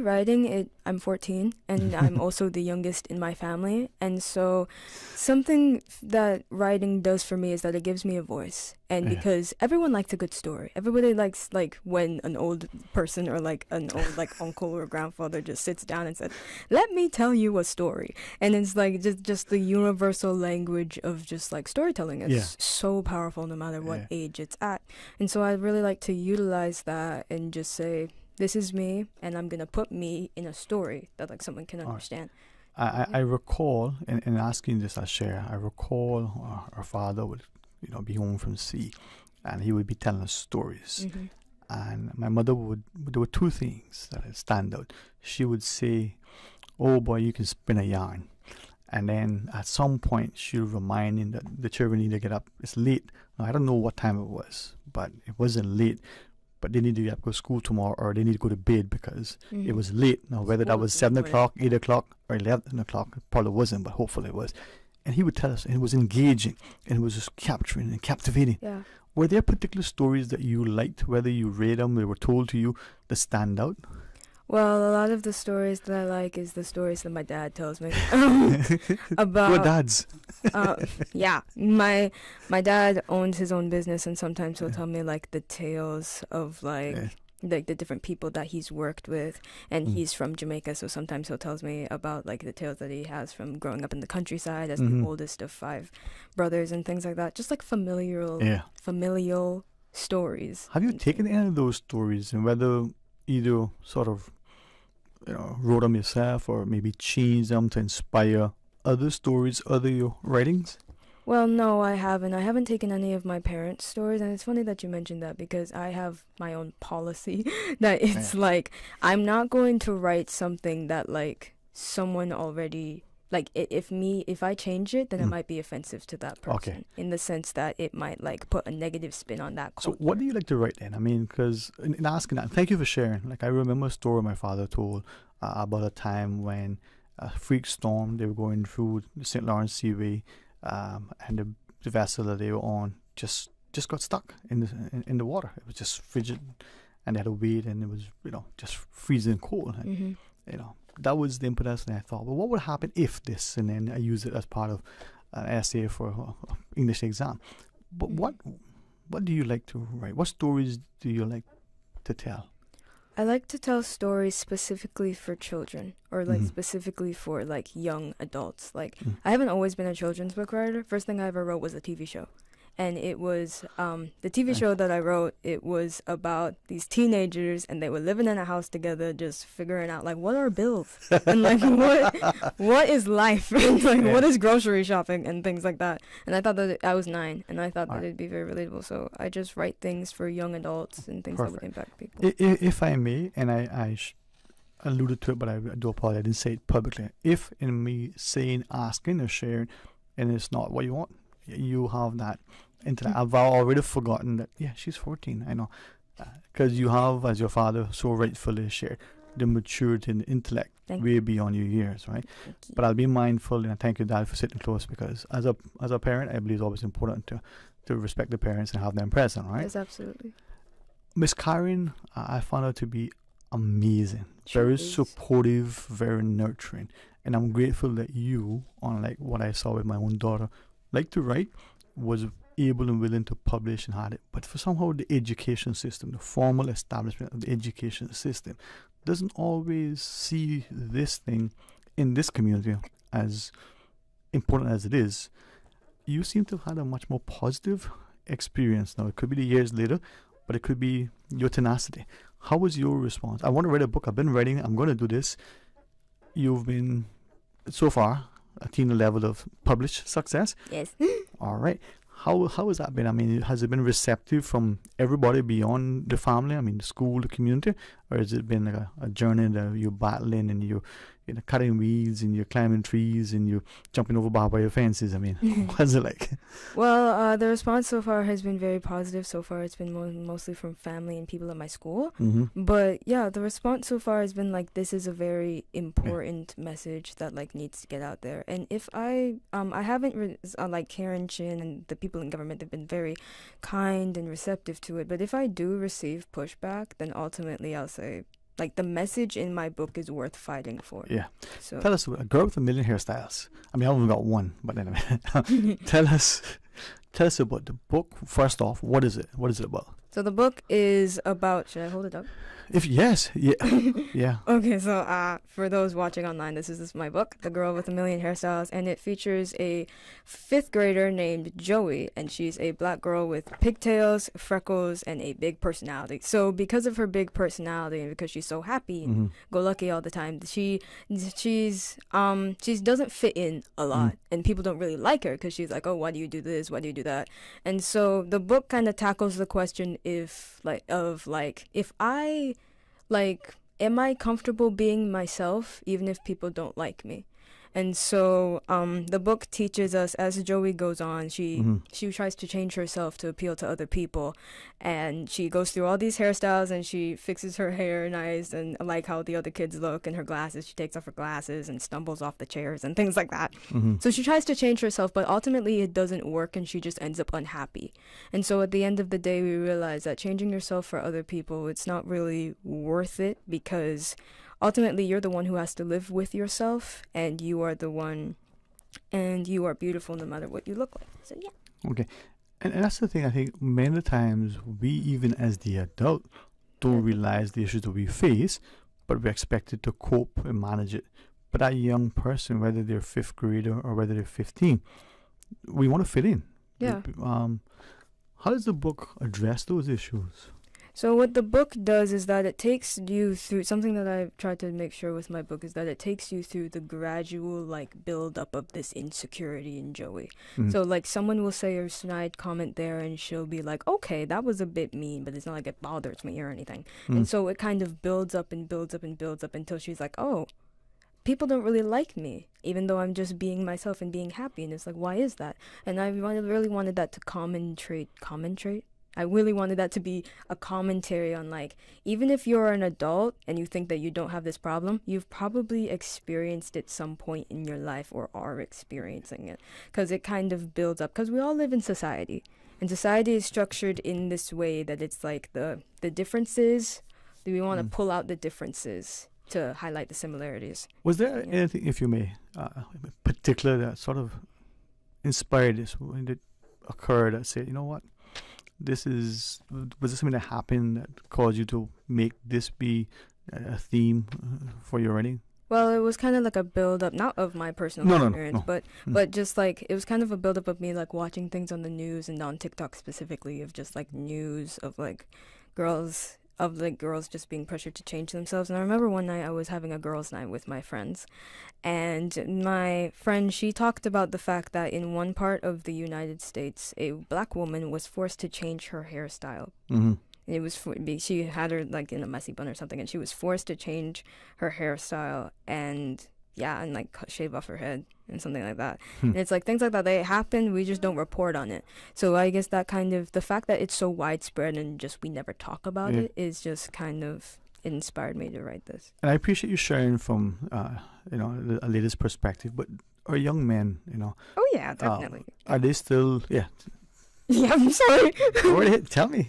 I just wanted to say, again, we're all humans and we all live in society. It's not like men just have like this magic barrier that like stops them from being insecure. If anything, it's like men, they're pressured to not be insecure. And that's the same effect. Like they try to change themselves to be like tougher and bigger than they actually feel inside. And that needs to be addressed as well. Mr. Zari, I really appreciate you sharing. And I think sometimes, in this society, I'm not going to criticize nor anyway critique anywhere else, but in this society, we turn a blind eye too much, or we are quick to quote scripture, but are we willing to apply it to ourselves, put it in practice, right? Yeah. And the scripture says, don't let them be despise you because of your youth. We take that on board when we're less than 20, but even when we're above 60. We're still young compared to the person who was 80. Yeah. Right? So how do we get this society to acknowledge the issues that we're facing, from the insecurities to the low self-esteem, to the challenges of the adolescent as well as the adult fitting in, with their peers, with understanding that we are different. We're more alike than we're different, but there are differences. I mean, I had a wonderful curly hair at one point. I don't anymore. I'm not even in the pictures, I think. Mr. Rohan. You still look beautiful. Oh, thank you. Handsome. Well, so a little reminds me of my own daughter. But how do we get this society to acknowledge that, to own it, and to address it in a positive way, so that we are nurturing and we're encouraging, we're loving, we're kind, and we're accountable? Well, Caymanian specifically, I love Cayman, but Caymanians specific, I'm a Caymanian born and raised, but Caymanians... West Bay, even better, right? Georgetown. West Bay, Georgetown? Yeah. We're all one. Thank you. But Caymanians specifically, we're very international, and we like to portray ourselves as professional and like good looking and things like that. But the thing about it is that, again, we're all humans, no matter what society we live in, and the society is relatively the same in the sense that it's like pressures us to be something that we're not. And so something that, we just need to address it. Just say it, because like people are most likely feeling it. It's not like people like want to hide that they're feeling it. It's more that they're ashamed to say it. So that's one of the reasons that I've decided to tackle this in the form of a children's book. Yeah. Because the one child shall lead them all, or something like that. From the words of mouths of babes, right? Yes. Scripture talks. So, yeah.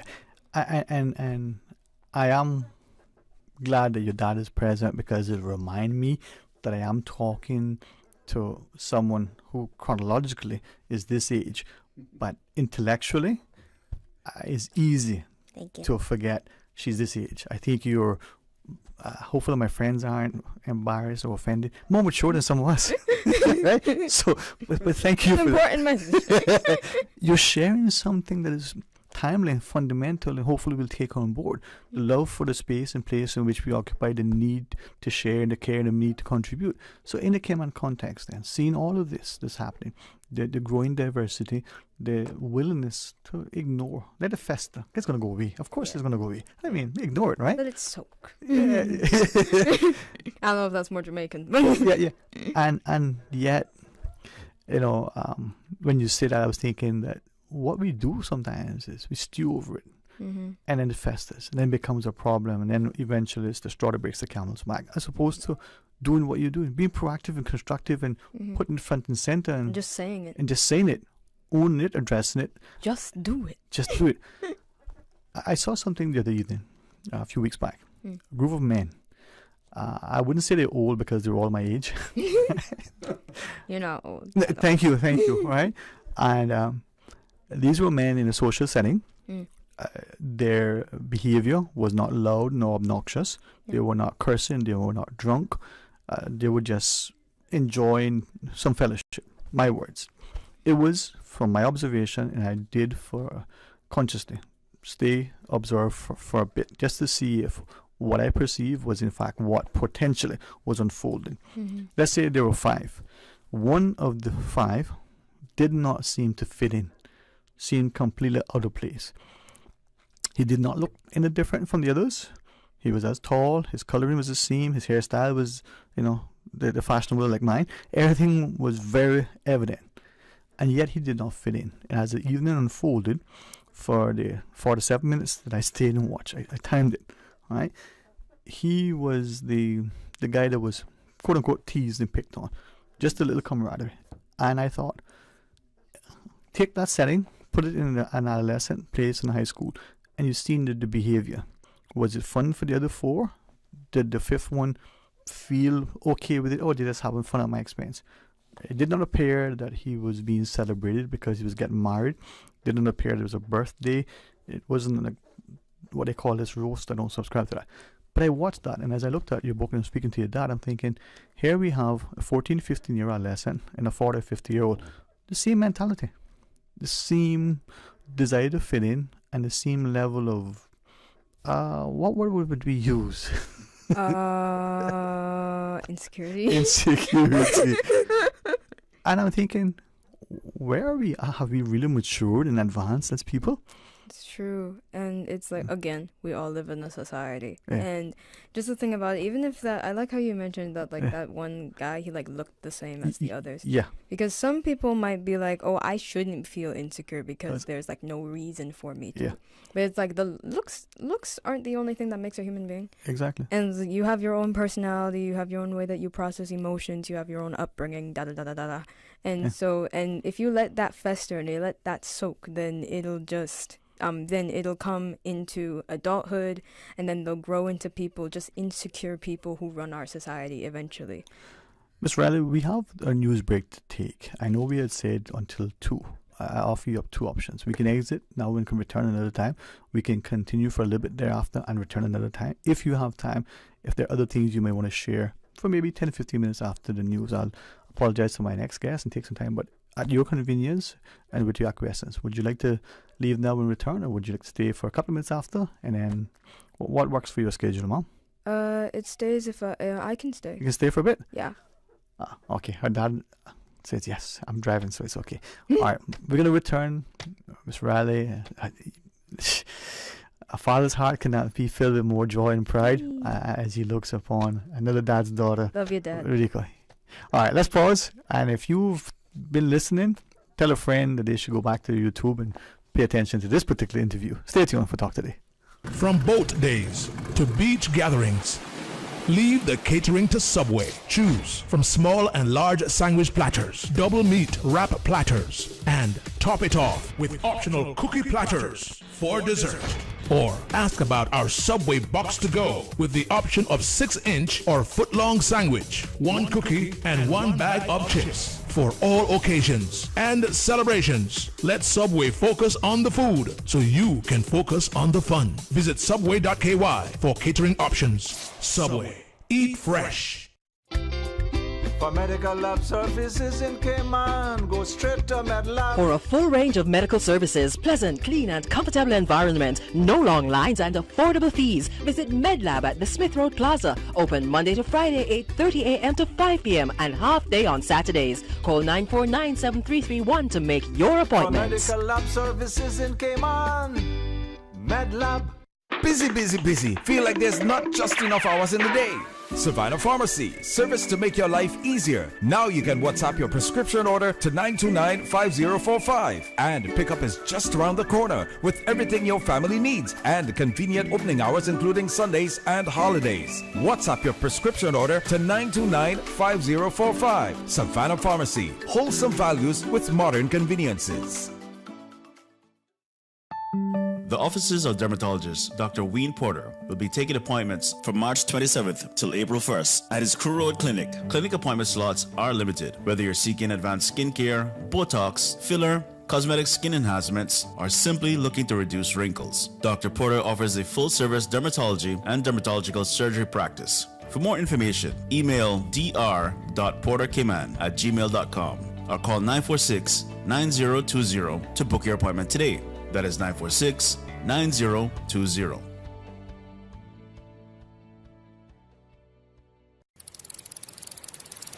Let me tell you something. I've been fishing our island since I was a boy, and it's getting harder and harder to get a good catch. Maybe it's because there are so many more people in Cayman than ever before. Maybe it's because of how the climate is changing. I don't know about that, but I do know that I want to be able to keep fishing and teach my children to fish one day as well. So it makes sense to me that we have certain areas and certain times of the year to fish for certain things. It feels unfair not to be allowed to fish where my dad had taught me to fish, but I know that being patient now means we can keep fishing for many more generations. We're all in this together, right? For more info, download the Cayman DOE app or visit doe.ky. Radio Cayman, The voice, the heart, the soul of the Cayman Islands. Today's biggest news. Radio Cayman, your voice, your choice. Local, regional, international. This is Headlines from Radio Cayman's newsroom. Today's biggest news. Brought to you by Tropical Plaza on Smith Road. With your latest headlines, I'm Felicia Rankin-Solins. Police have arrested a further 2 men in relation to the armed robbery that took place at a jewelry store on Seafarers Way yesterday, March 28th. The 2 men, ages 36 and 29, both of Georgetown, were arrested yesterday on suspicion of robbery, possession of a firearm, and drug-related offenses and remain in custody. In international news, key figures in artificial intelligence want training of powerful AI systems to be suspended amid fears of a threat to humanity. They have signed an open letter warning of potential risks and say the race to develop AI systems is out of control. Twitter chief Elon Musk is among those who want training of AIs above a certain capacity to be halted for at least 6 months. Apple co-founder Steve Wozniak and some researchers at DeepMind also signed. Prince Harry says he is determined to hold the publisher of the Mail newspapers to account, as he says he is deeply concerned by their unchecked power, influence, and criminality. His witness statement was disclosed as part of his privacy case against Associated Newspapers. In it, he also claimed he was kept out of royal family discussions about taking legal action on phone hacking. He attended the High Court for a second day of legal arguments on Tuesday. These are your headlines. I'm Felicia Rankin-Solins. Today's biggest news. Radio Cayman, your voice, your choice. Local, regional, international. This is Headlines from Radio Cayman's newsroom. Today's biggest news. Brought to you by Tropical Plaza on Smith Road.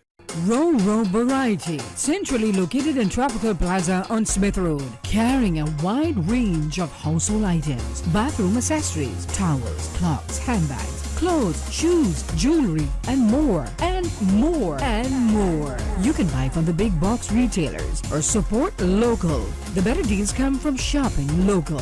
Row Variety Store, Tropical Plaza, Smith Road. Telephone 924-9553. Things come up. That's life. But it doesn't mean I can't show up. From a runny nose, stubbed toes, to earache woes, headaches, backaches, and tummy aches. When things come up, Best Health Pharmacy over-the-counter solutions get you back in the game. Best Health Pharmacy, located at Crown Square Plaza on Eastern Avenue, across from Edie's Decor. Best Health Pharmacy, your health, your convenience is their priority. Best Health Pharmacy also offers free prescription delivery anywhere in Georgetown and West Bay. Call 949-1301 or WhatsApp your prescription to 924-5358. Talk today. But I do have some questions. Talk today. Cayman Islands' foremost listeners' participation program. Talk today. Because there are more questions than answers. What the public is saying. Waiting to take your calls right now. Sterling Dwayne Ebanks.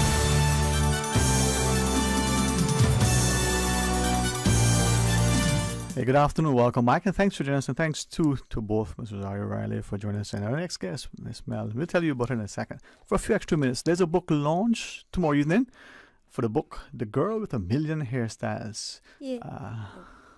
Yes. Yes. Yes. There's a book launch happening this Thursday, tomorrow at 5:30 p.m. at the Georgetown Public Library. And myself, along with 6 other authors, local authors, will be presenting a little bit of what inspired us, a little words about our book, and then we will be selling them. I will be selling my book, The Girl with a Million Hairstyles, at a special price.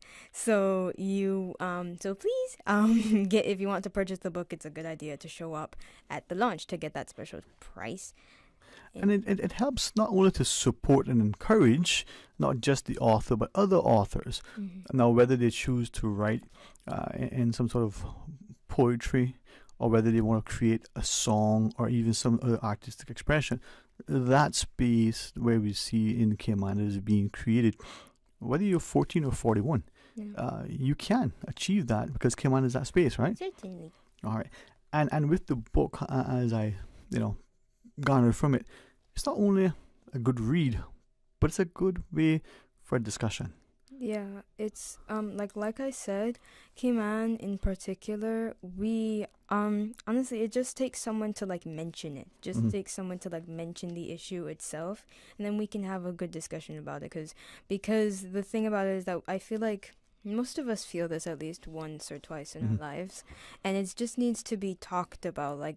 It just needs to be brought up, perhaps through a child bringing this home and their parents reading it, exposing the insecurity in the parent or in the child or something like that. Yeah. We talk about teachable moments, but I wonder to what extent we understand as the adult that we too can learn, that perhaps what we say and do may not necessarily what is heard, experienced, or acted upon by the child, whether as a parent or as a teacher. So with what you've sort of put, what I like old school pen to paper. How do you write? Pen to paper, or you fancy dancy with all the electronic stuff? I fancy dancy with all the electronic stuff. Even though it's funny, when I was 9 and I started to write, I didn't know what a computer was, so I just wrote in a notebook. That's how I started. Yeah. And it's teach his own, right? Or her own. And if you write, however, as long as you write. So in closer discussion, we'll remind people of the launch tomorrow at the Georgetown Public Library. But I want to ask you some other things. So go ahead first before I make you. I just wanted to mention that if I would like to get this out to schools and children's homes and things like that. So if you do have a children's home or a school, then you can and you would like a donation for a special lower price, then you can contact me. My email, you can email me at rosarioriley9@gmail.com. That's rosarioriley9@gmail.com, and we will arrange if you want to buy them in bulk for your kiddos. And yes. And we're hoping, you can also tell us about all of your I guess that's social media is what the word is people say, all the different platforms, or people like me would say that can find you on, right? How to get there. Yes. So first thing you want to do is go to my website, rosarioriley.com. It's literally just my name.com. And then you'll see all of my contact information. If you do want to see when I'm doing other book launches or book signings or when I have a new book, then you can go on my Instagram. That's author Rosario Riley on Instagram, author Rosario Riley. And also my Facebook, which is The Girl with a Million Hairstyles on Facebook. You can see my pictures and things like that and other news. So, yes. You are encouraging, very amazing and inspiring, and all that you have said. And I was trying, there's some words that we're told we shouldn't use because there's nothing is ever, exhaustive or is complete. But almost, I would say, everything you said resonates with all of us, and that we need to love the space in which we need to celebrate who we are, where we are. We need to give, and we need to recognize that the 14-year-old or the 41-year-old strives to fit in their insecurities. And however we wear our hairstyle or the clothing or whatever that thing is that are affecting us could be more material than negative if we leave it and let it soak. Yeah, it shouldn't fester. We need to bring it up, right? So it's rather with that and with tomorrow evening, 5:30 at the Georgetown Public Library. Yep, be there. I'm hoping that people would appreciate. For some of us, we've finished work, we're finishing work. We may have to leave work early.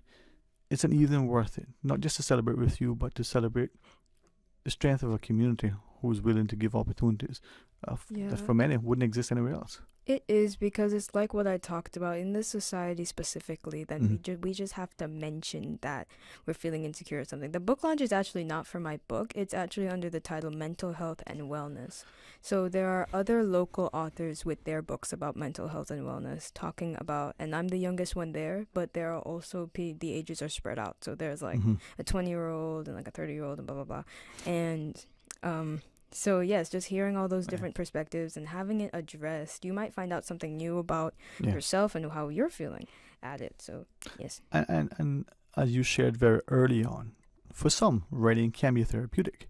Writing can be instructive, cathartic, and the like. But the notion that whether it's a burn journal that the psychologists say we should keep, or whether it's a some sort of a gender journal or whatever the word is that we put our thoughts on, the idea that we can write as you have done, have it published, and we can read, it becomes a teaching tool. It becomes something that maybe reflect what our society is experiencing. Maybe it'll resonate with us, and hopefully, be that repository where, as a people, we have the resource, but we also have the respect to access it, so that it becomes that thing that causes us to be a little bit more sensitive. In closing, what are some of the things you may want to leave, whether you repeat or whether you remind us of, as you go on this journey, as you've completed this first production? Well, the whole reason that I wrote this is because words are powerful, and what you do with those words impacts people, whether it's just a sentence or something like that. So whether or not you decide to publish a book or a children's book or a novel or even a newspaper article, what you say matters. So just remember that, even if you come from a difficult place of life, you're a human, and thus what you say matters. As you say that, I don't know that this is original. I think it is. It is. No, what I was about to say, that this is an original production. This is Rosanna. We're told, right? The pen is mightier than the sword. True. And I believe that. But I've always added to that, you can't erase the spoken word. True. And unfortunately, in our society, I don't think we appreciate it. And I'm glad that you shared it. Words are powerful. They're important. They can instruct. They can, tear down. And I think, as you shared, there's a positiveness, there's a wonderful energy, there's an enthusiastic embrace. You have an incredible gift and intellect. If I may be allowed to say, pray God's continued guidance, in your life, and take you to places where you bring glory and joy and fulfillment. Thank you. So 5:30 tomorrow evening, right? At Georgetown Public Library? Yes, I'll see you there. All right. Well, Mr. Riley, we'll talk some more. So you have a wonderful daughter that's truly brought great joy to the community. All right. Thanks you. So Rosario Riley, anywhere in the social media sphere, you'll find her. Yeah. Hopefully we'll come back on again. Yeah. All right. All right, to our listeners, we're going to pause and take a break, and we're going to welcome for our final segment Miss Madeline McField. So stay tuned for Talk Today. For medical lab services in Cayman, go straight to MedLab. Blood test, x-ray and mammogram, all of that is MedLab. Affordable fees and friendly service, a full professional team. MedLab is always comfortable, MedLab is always clean. For medical lab services in Cayman, MedLab. A caring and community spirit, cherished family and cultural values. These are some of the things that still embodies the Caymanian way of life in the Eastern Districts today. Savannah Pharmacy, your neighborhood pharmacy, located in Countryside Shopping Village, is delighted to offer products and services of real value. Whether it's catering to your family's medical needs or carrying apparel, gifts, and beauty products, Savannah Pharmacy provides you with more than just prescriptions. Remember, they're always just around the corner with everything your family needs and convenient opening hours, including Sundays and holidays. Savannah Pharmacy. For more information, call 946-3336. Freedom, Cayman Brack. Freedom, Little Cayman. Soft breezes, blue waters, no traffic. Unwind and rejuvenate your mind, body, and soul. Sister Island Staycations, a taste of freedom. Discover all that our sister islands have to offer. Ro Variety, centrally located in Tropical Plaza on Smith Road, carrying a wide range of household items, bathroom accessories, towels, clocks, handbags, clothes, shoes, jewelry, and more, and more, and more. You can buy from the big box retailers or support local. The better deals come from shopping local. Ro Variety Store, Tropical Plaza, Smith Road. Telephone 924-9553. Talk today. But I do have some questions. Talk today. Cayman Islands' foremost listeners participation program. Talk today. Because there are more questions than answers. What the public is saying. Waiting to take your calls right now. Sterling Dwayne Ebanks.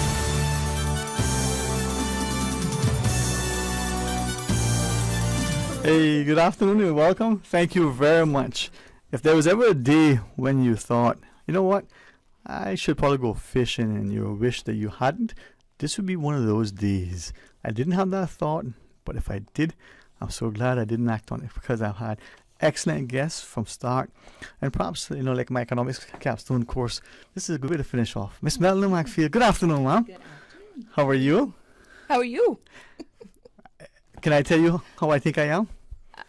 I want you to tell me how you are, not how you think you are. Dang, man. See, women who are smart. Miss Sarah, good afternoon, ma'am. How are you? Good afternoon. I'm good. Thank Well, you. I will answer that, and I will tell you how I think I am, and I will tell you how I think I realize I am. How about that? So If people want to know, I'll share with you. Okay. I joke and say I don't lie unnecessarily. Mhm. So, and I only tell the truth on days ending in a way. So, let's do the intro. You introduce yourself, Miss Mel, and then the wonderful Miss Sarah, you introduce her as well. How about that? It sounds good to Sounds good to me. Good afternoon, beautiful Cayman Islands, people of the Cayman Islands. My name is Melanie Macfield, and I am the Director of Programs and Communications at the Cayman National Cultural Foundation. Miss Sarah? I'm Sarah Needham. I'm the Programs Assistant. I work with Melanie every day, and we're here to talk about some of the upcoming programming that we have. And I thank you. I think oftentimes, and I'm mindful that we do not, just because we know, assume that everybody knows. And even as much as we know, don't become that space where we think we know more than we actually know. What is it to say? You only know what you know. You don't know what you don't know. And here is a community. Again, publicly thanks as well, you and Sarah, for allowing us to take a few minutes of your allotted time to really celebrate with Miss Riley. Yes. An awesome, inspiring. She is awe-inspiring. It was such a pleasure to listen to her. Her dad updates me all of the time on what she's doing, and I was happy that today was the day we came in. Yes. And she was here. So I'm more than happy to give up space. It for worked out perfectly, and I'll tie this into our discussion because we know that the book launches tomorrow, and so I'm hoping that many of us will be able to attend. By Thursday, as she said, it's not just her; there are other authors. It's about mental wellness and the like. The Georgetown Public Library is just an well, all our libraries, but that one, there's something spectacular about it. The modern edition is nice, but that, building in the front even more so. Yeah. And prior to her, we had Miss Rena, talking about with Nicola the idea of nurturing the young mind. And off camera with Miss Riley is her dad. Hopefully we kept him off camera. And I saw her, but I could feel the pride and joy of a parent. Yes. And that only makes you realize how beautiful our society is. So when Rosario shared, I'm born in Cayman, I'm proud to be here. We need to celebrate. And then we have Culture Day coming up, right? In our schools. All ties together. If any of us in this community as adults, whether we have been here for a long time because of our age or because of our generation status, or we've only been here for a little bit and we're not doing better, I think we need to do something about that. Yeah, I have to agree with you. Because this is an amazing place. It is. I'd probably get in trouble, and I hope she'll forgive me, but I have a friend who reminds me of the beauty that is Cayman. And like her and so many, to see life through their lens because of their travel and experience and all the other stuff. It just got a pride. I can feel it, And I resonate with that as well, because I've had the the privilege, and it's an absolute privilege to be able to see so many parts of the world. Yes. And still be able to appreciate even more where I come from and who I am. That's it, man. And you know, like my father and men of his era, to travel the world and circumnavigate the globe. When Captain Paul and others would sit and tell us stories, because of them, I got to.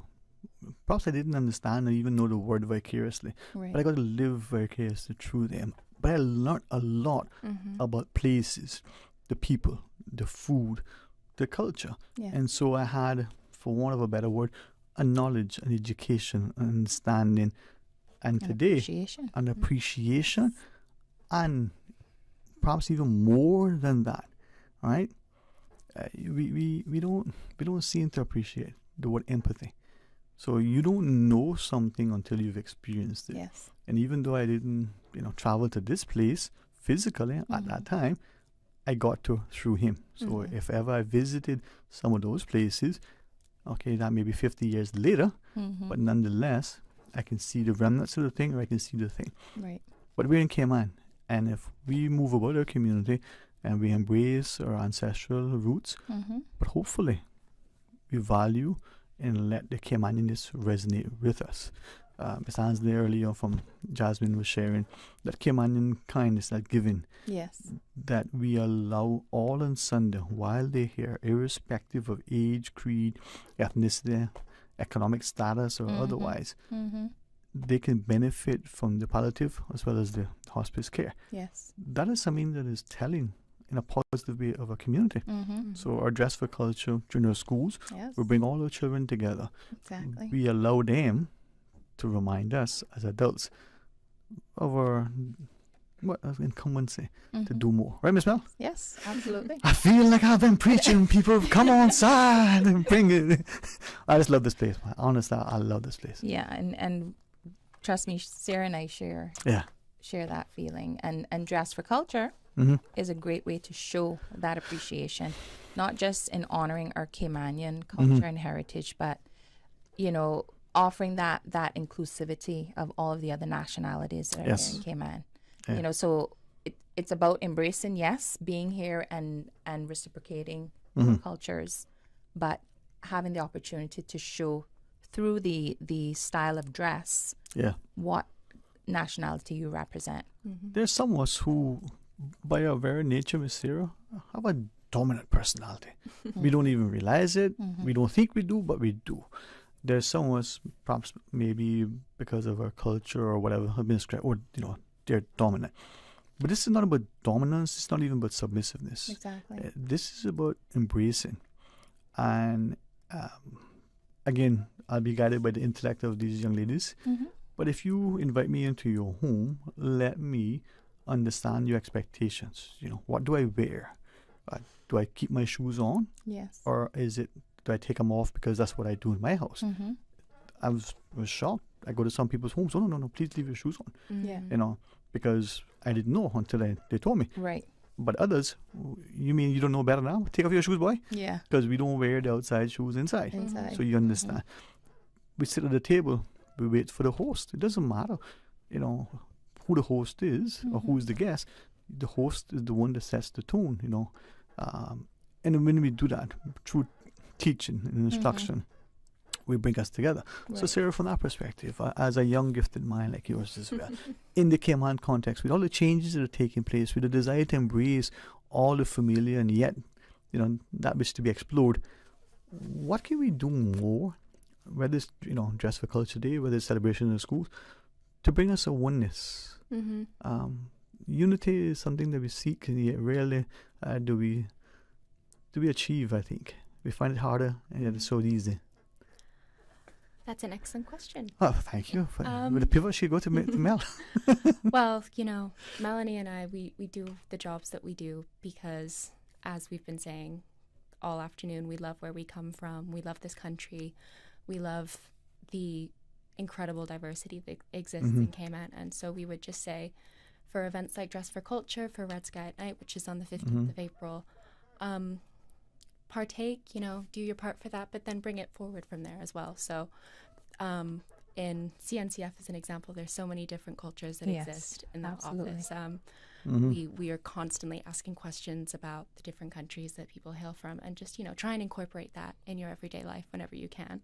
And a perfect example of that is Sarah brought in a bunch of snacks yesterday for our But not staff today. meeting. But not- They're all gone. Sorry, they're all gone. Because Mel, right? But I ate everything. I So, believe that. so it's a prime example of the Yeah. mix of cultures that exist within just our small organization at CNCF. Yeah. And so imagine that now at I think we have about 26 schools throughout the Cayman Islands, about that, 24, 26, 24 including and a half, yeah. elementary, Yeah. secondary. That's a good question. How many College. do we have? I think I counted at one time it was like 24. So So you can come with... yeah. Nice. so The MBA we're- has been put to use. to get especially the secondary schools, elementary schools involved. It's a big win for all of us because these are young children that are seeing what the importance of culture is. I mean, they see it within their own homes, but they might not understand it outside of outside of home and in school. So just having them dress within their specific cultures, I think, begs the questions that they might want to ask and learn more about those specific cultures. I remember long ago doing a similar exercise, and I think we shared similar paths with schooling relative to the youngs that we have. Mm-hmm. And it was an attempt to do, maybe best described as a cultural day, international day. Right. This was way, way long ago. And what was interesting was the challenges that some had in finding their national dress. First off, what is it? What would represent my culture? Mm-hmm. And then secondly, once they determine what that is, how do I physically source that? Now, a person who is in Cayman from a far off land might be challenged, right? Yes. But yet the Caymanian who was born in Cayman, of a parent born in Cayman, of a parent born in Cayman, and, well, what do I wear today? Mm-hmm. And not being able to embrace it, not knowing. I think it's quite easy. I looked at a discussion earlier this week where one of our guests sitting where you are now shared that if you're not mindful of who you are, where you're from, you either become displaced, yes, discarded, and at times devalued. Mm-hmm. And it won't take long for that change in facade. Exactly. So with that in mind now, what do you want from not just the students, but the parents and the teachers as we participate first in Dress for Culture, but also Red Sky? Yeah, so for Dress for Culture, we have our own, cultural animators, as we like to call them, going out to some of the schools, including Miss Cedar May. We have Miss Lorna Reed, we have Miss Lorna Bush, Miss Virginia Foster, and Miss Carmen Godfrey. Because I'm only one person, believe it or not. So is it okay to call Miss Carmen Godfrey Miss? I mean, is that okay? Yeah. I mean, because she's young, and I mean, she might like, somebody your age. Mrs. Miss. Okay, all right, just checking. Is it MISS or MS? That's the question. Hey.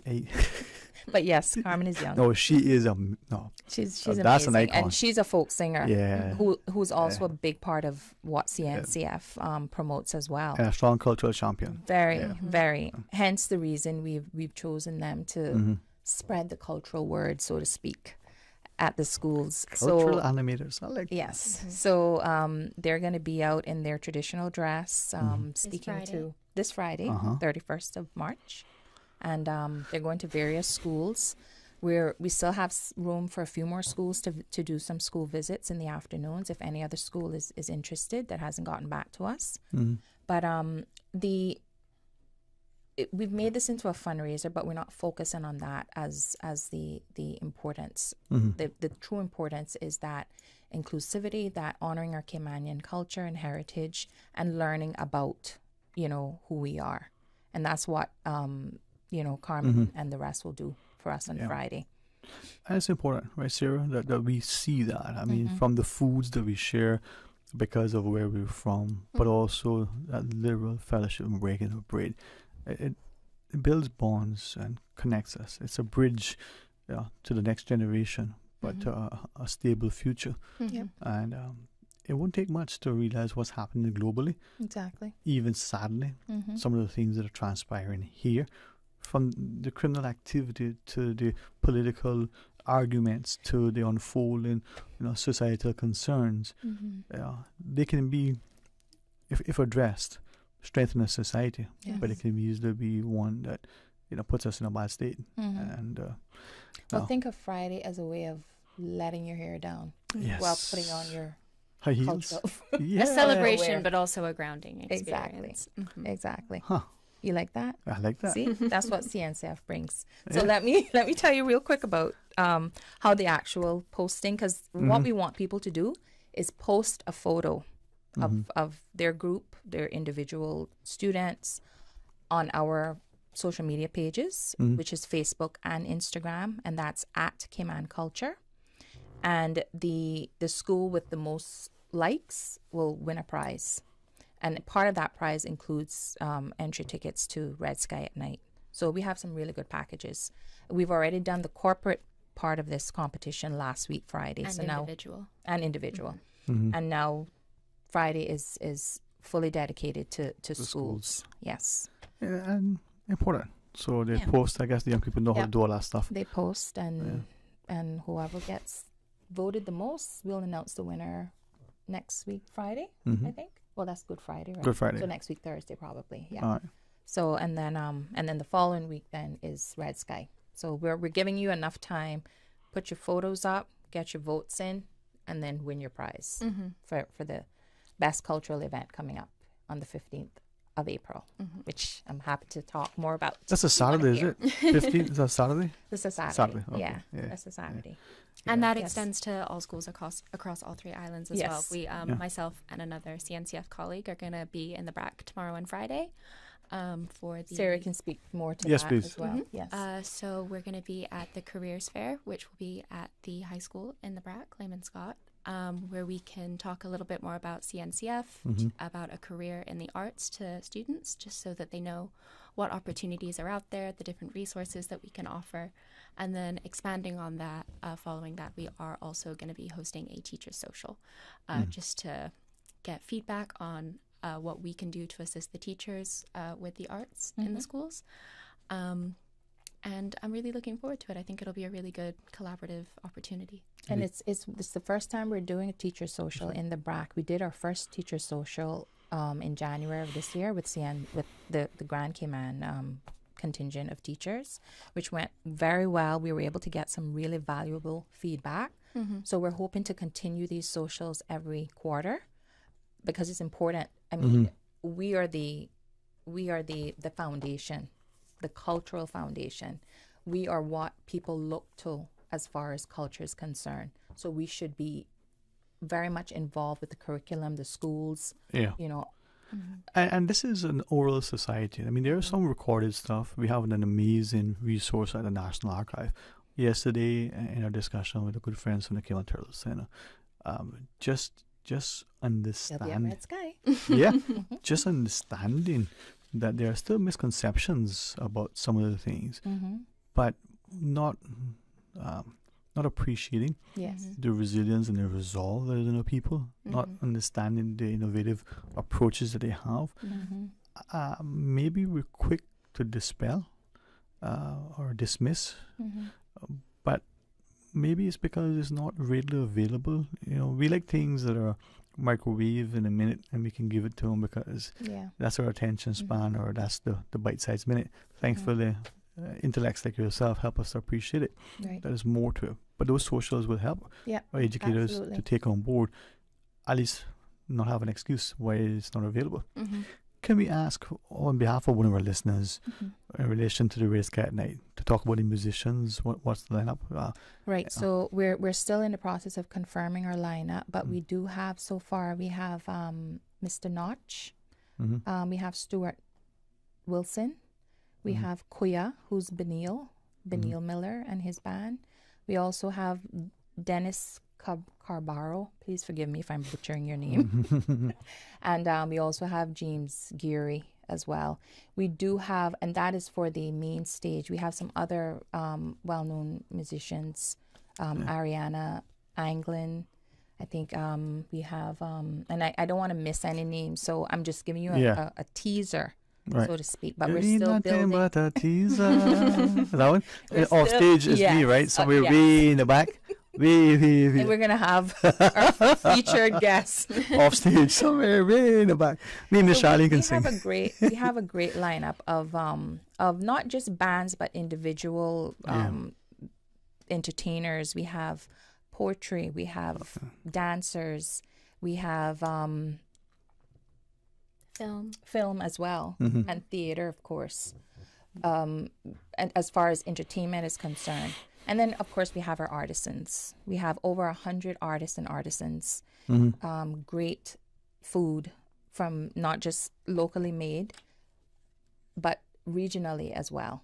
And we're going to have a parade of nations, which features as many countries as possible. And we're inviting all of our 135 plus nationalities here in the Cayman Islands to register for our Parade of Nations for Red Sky at Night. And they get free entry for up to 15 people in their contingent.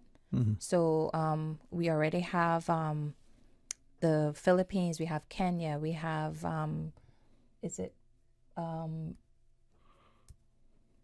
forgive me, we have several nations. I can't remember all of them. Well, if people haven't seen that, it's interesting. It's very interesting. And all the information is on our social media. Yes, we have fireworks as well by none other than Mr. Rankin himself. So, Mr. Graham Rankin. I would make a comment. Which I'm still waiting to hear from, and I hope he's listening.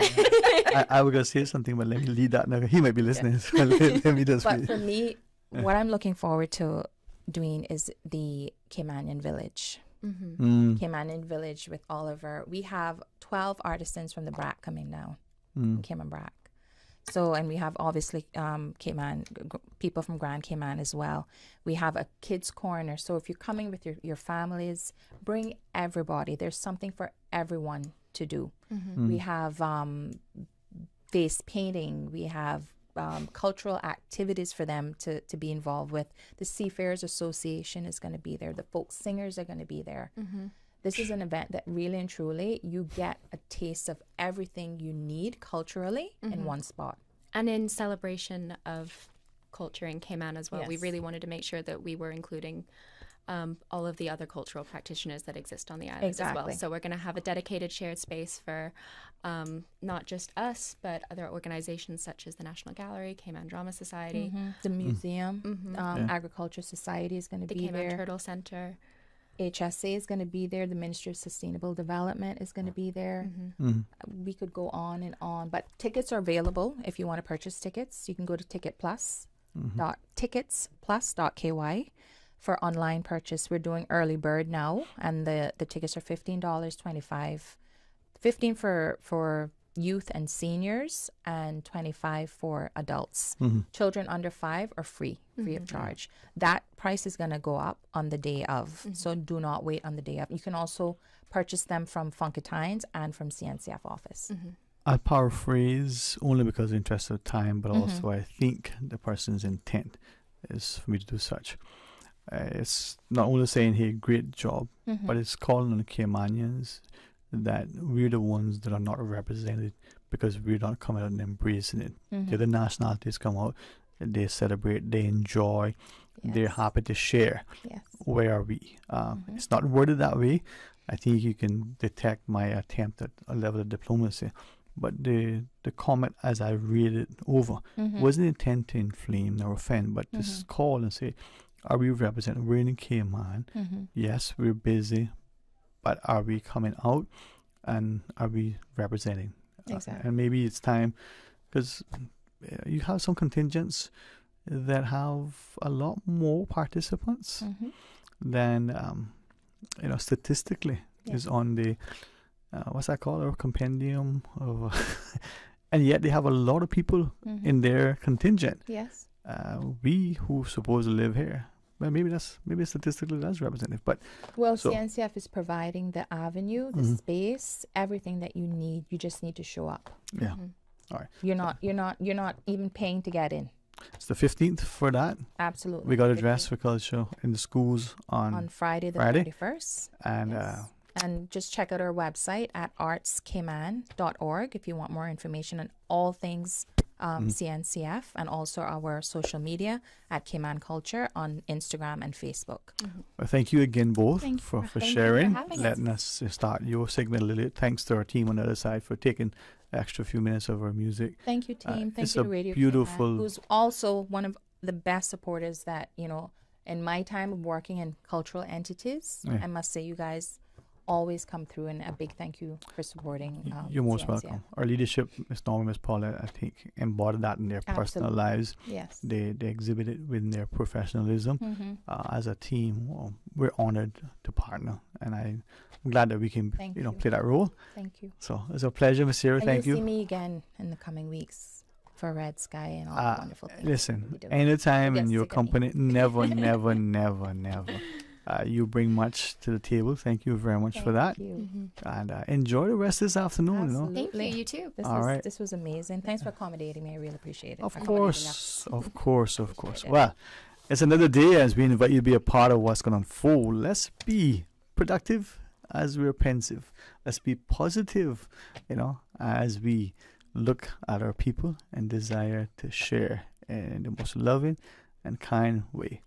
A lot to say and a lot to share, but let it be for another day. Until tomorrow, be blessed.